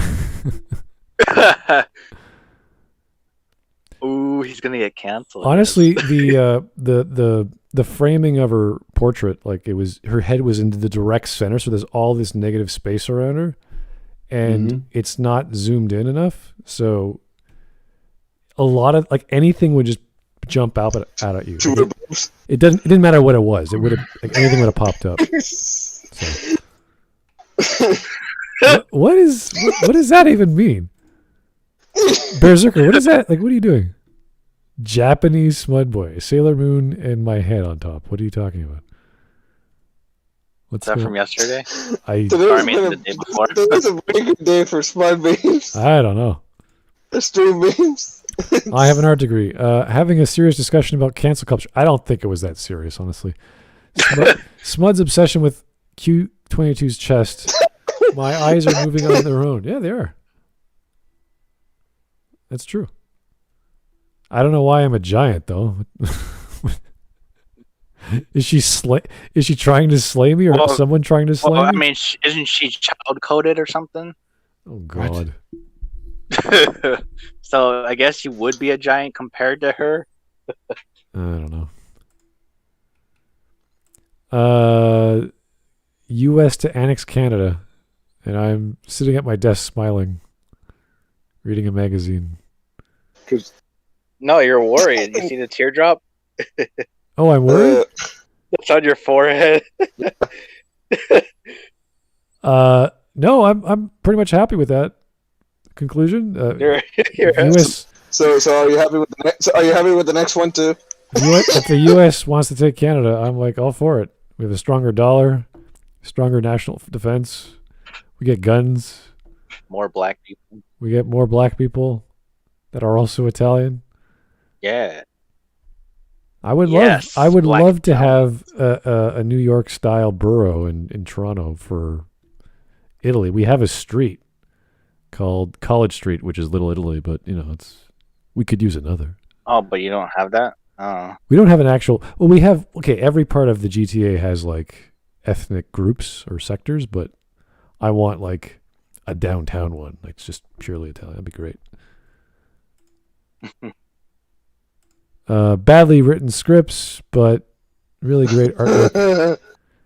I Yes. I agree. Yeah, I support this. I can't lie. That's totally accurate. I would rather look at well drawn characters than read badly written scripts. That's true. Holy guys, give it a rest. What is happening? Yeah, man. What is this? I can't recognize the chest, so I don't know what anime that's from. Oh, those are your dreams at night, okay? I think I don't- know who the character is. I think it's someone from Danganronpa or something. Oh, really? Oh, okay. Wait, you're Gigaman. You're telling me you know the boobs? By sheer you coincidence. By You sheer, familiarize yourself with by each sheer of. dumb luck coincidence. So, like, okay, the way it's structured, you automatically know who it is, right? No, not completely. Not completely. So only someone stupid would fall for that kimono, and then someone. didn't. And then the blue check marks falling for it. Yeah. Kimono. You were expecting capitalism, but it was social justice. That's good. Of course, the social justice will say it was capitalism all along. So. No. Kyle the Vampire God. How much bigger can I make Q22's chest before anyone notices? Mhm. Like I did with Power That was a Girl. thing. That was a thing. Interesting. Lord. Yeah. Her Yeah, that script was is a awful. She's all over the place, and the metaphors make no sense. Smud, consider the following. Guys, I made an observation. This science guy. One observation. The end of it. And then Ant-Man again. What is... You guys are... Okay, you know what? I think you are the ones with the breast obsession, and you're just looking for excuses. Oh, stop it. No, stop you, projecting. no, you just mentioned it that many times. Yeah, it was Three really times. of average. Yeah, usually Because- I start this. No. Almost everything you talked about. This was a valid observation. There was clearly a That change. you made 20 times. 3. You made it like a handful of times. First, 3 times. it was noticeable because she Not even moved I her repeat arms. myself that often. She moved her arms and the rest of her body bounced. Secondly, there was no shadows. I was like, that's weird. And then thirdly, it came back. And I was like, wait a second. How did that happen? I don't know. So boob shadows catch your attention. Is that what you're saying? If you are talking with your arms and your body is bouncing and you have boobs and they make noticeable difference, then yeah, of course I'll notice it. So like The Rock. Almost whenever as he if moved it's his arms, evolutionarily designed talks. that way. I just think it's noticeable. That's all I'm saying. No, I'm just joking. Holy Jesus, guys, this is a good plot. This is a You were asking for it. why? No, What's the difference? first off, there's nothing wrong with both of those things, and secondly, those aren't plots. No, not at all. Unless I you're think talking the about certain difference is the stories. sag.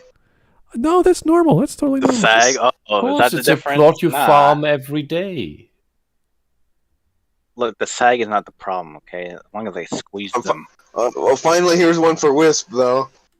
Yeah, I approve. Breastplate, Wisp approved. That's Wisp approved. Yes. what is that? Obviously, it's anime. Does anyone know What anime This that is is? Warhammer. It's Warhammer anime, or just someone This just is drew Warhammer. in the anime style? No, this is Warhammer fan art Oh, of okay. the It's yeah, Of the definitely looks Inquisition. Warhammer. All right. Okay.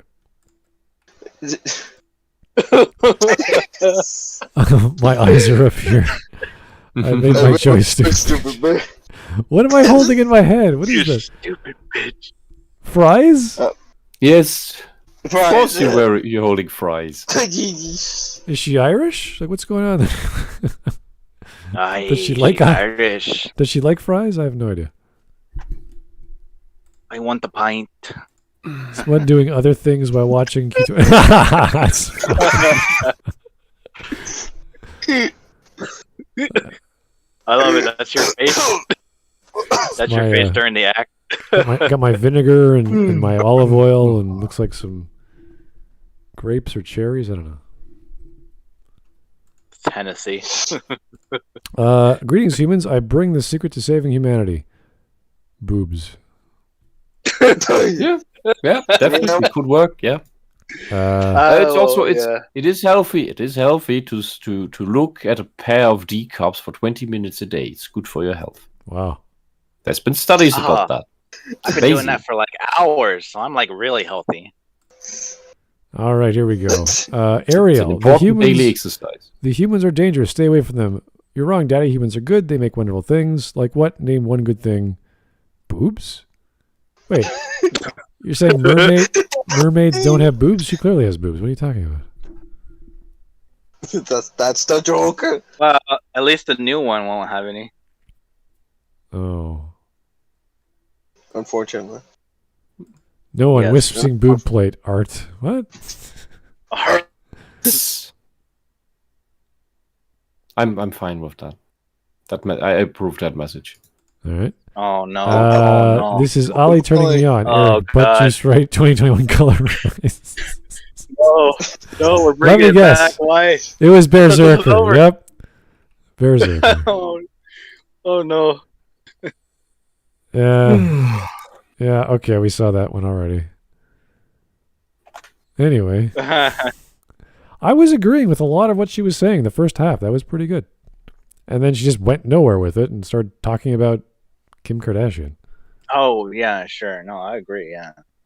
Yeah, there could have been something, and then Kim Kardashian, supposedly self-cancellation to generate more she was profit or she was something. really, I don't know. really reaching with that third point. I was like, what the hell? Bless you. All right, so we got Warhammer again, I think. Yeah, same chick. Oh yeah.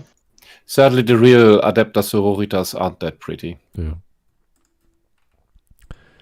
Wait, how do you sweat if you're a Or wisp? not anymore. Racism, furries, or feet?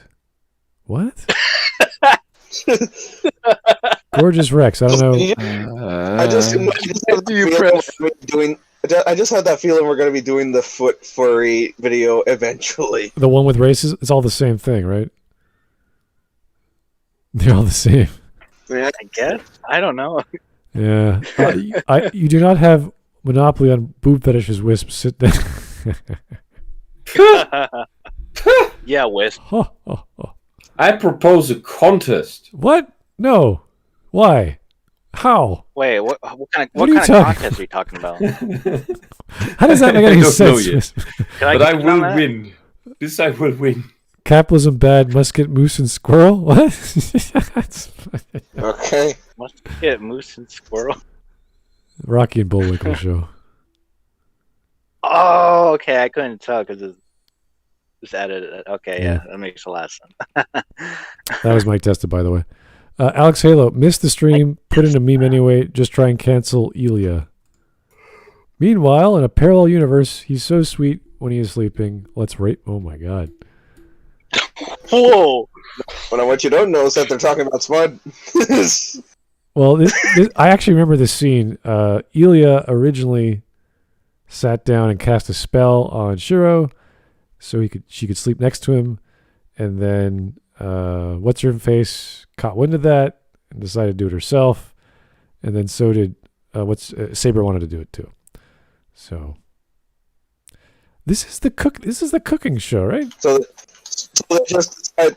one of them decides to just rape the bastard. Well, they're girls, so Sure. they're very innocent with their motives. But sleeping next to him is pretty good to them. There's no reason. I have saved the internet. Yes, you have. Her solution to saving the internet was don't listen to all these bad faith people. It's like they're all bad faith. Yeah, we get it. Yeah, I got it. People who talk in stream memes again. Can't you guys? You're mods, right? You can just delete the conversations, right? Just delete them. No, that's too much work. Right? You just right click or click the 3 dots and delete them. No, it's funnier to call it out. Yeah, sure. Boobs are no reason for stream memes. The stream memes, it's free real estate. It's free speech. We would be part of the problem if we started deleting them. Your wish is my command, Spider Coom Femboy Hooters Smud. What? God, no. What is that? Is there Hooters in Canada? Of course. Really? Okay. The wings are actually pretty good. Yeah, sure. That's why you go there. You read the menu for the articles? There are no articles. There's a wide list of chicken wings, okay? It's just pictures of chicks, not chicken. I don't know what's going on here, but it looks like someone got crucified and they're fine. I guess. Anime is weird, guys. Don't worry about it. Here is oh, it's Astolfo. And why am I Astolfo? What's going on here? Is she flat chested?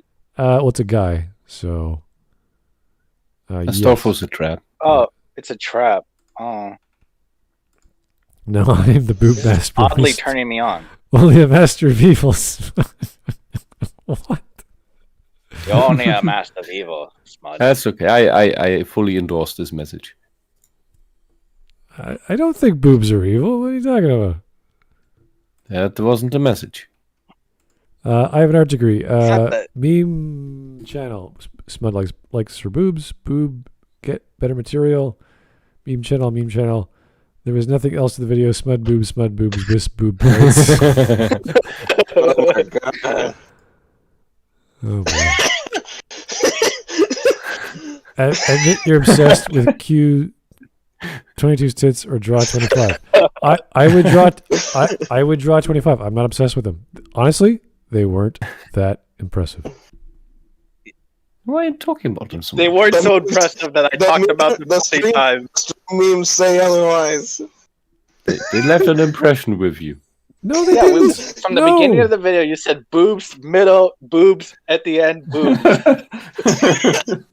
But I'm not obsessed with them.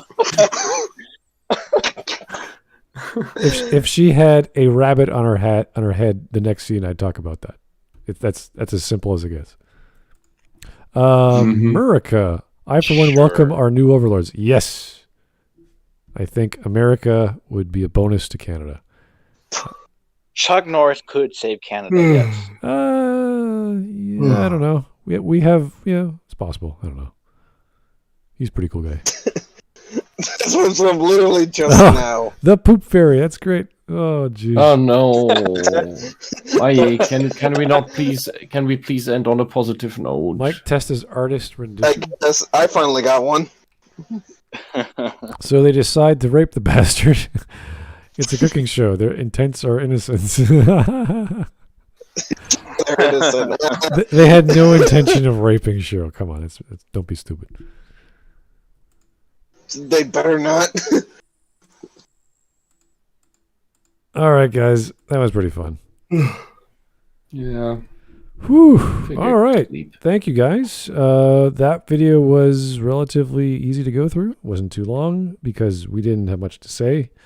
As for a 25-minute video, you'd expect a lot, but it was relatively well done. Just a few hiccups and weird statements about capitalism and hashtags, which we were a little curious about.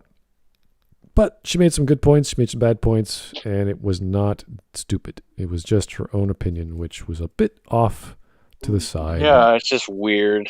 Yeah, it's a weird take. But from a Russian or from a girl who worked in Russia, I'm like, it makes about sense. Yeah, it's about right. Yeah. So. Whew. Yeah, I mean, it's not as crazy as fucking No. moralities or whatever. No. I could understand why that took 2 parts to cover. Yeah. So anyway, thank you for the suggestion, guys. Keep them coming. I think we're just going off the suggestions channel. I think we've finished the spreadsheet the mods made.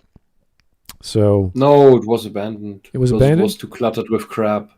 Really, There was too much spam in it. all they have to do is They- delete when they're used ones. But okay, fine. It's up to Yeah. them. I don't control these things, but whatever they want to do, whatever you guys want to do is fine by me. Yeah, as long as you figure out a way that works, is fine. Yep, that's fine. It's a democracy. Yeah, no, I really don't mind. You guys can come up with any system you like. And if you come to me tonight and want to do something tomorrow and you're that passionate about it, you got a video and you got a bunch of people to talk about it, great, we'll do it. I'm pretty open to a suggestion. So thank you so much. That was fun. Have yourself a great evening, and we'll talk to you guys real soon. Have a great night. Night. Yeah.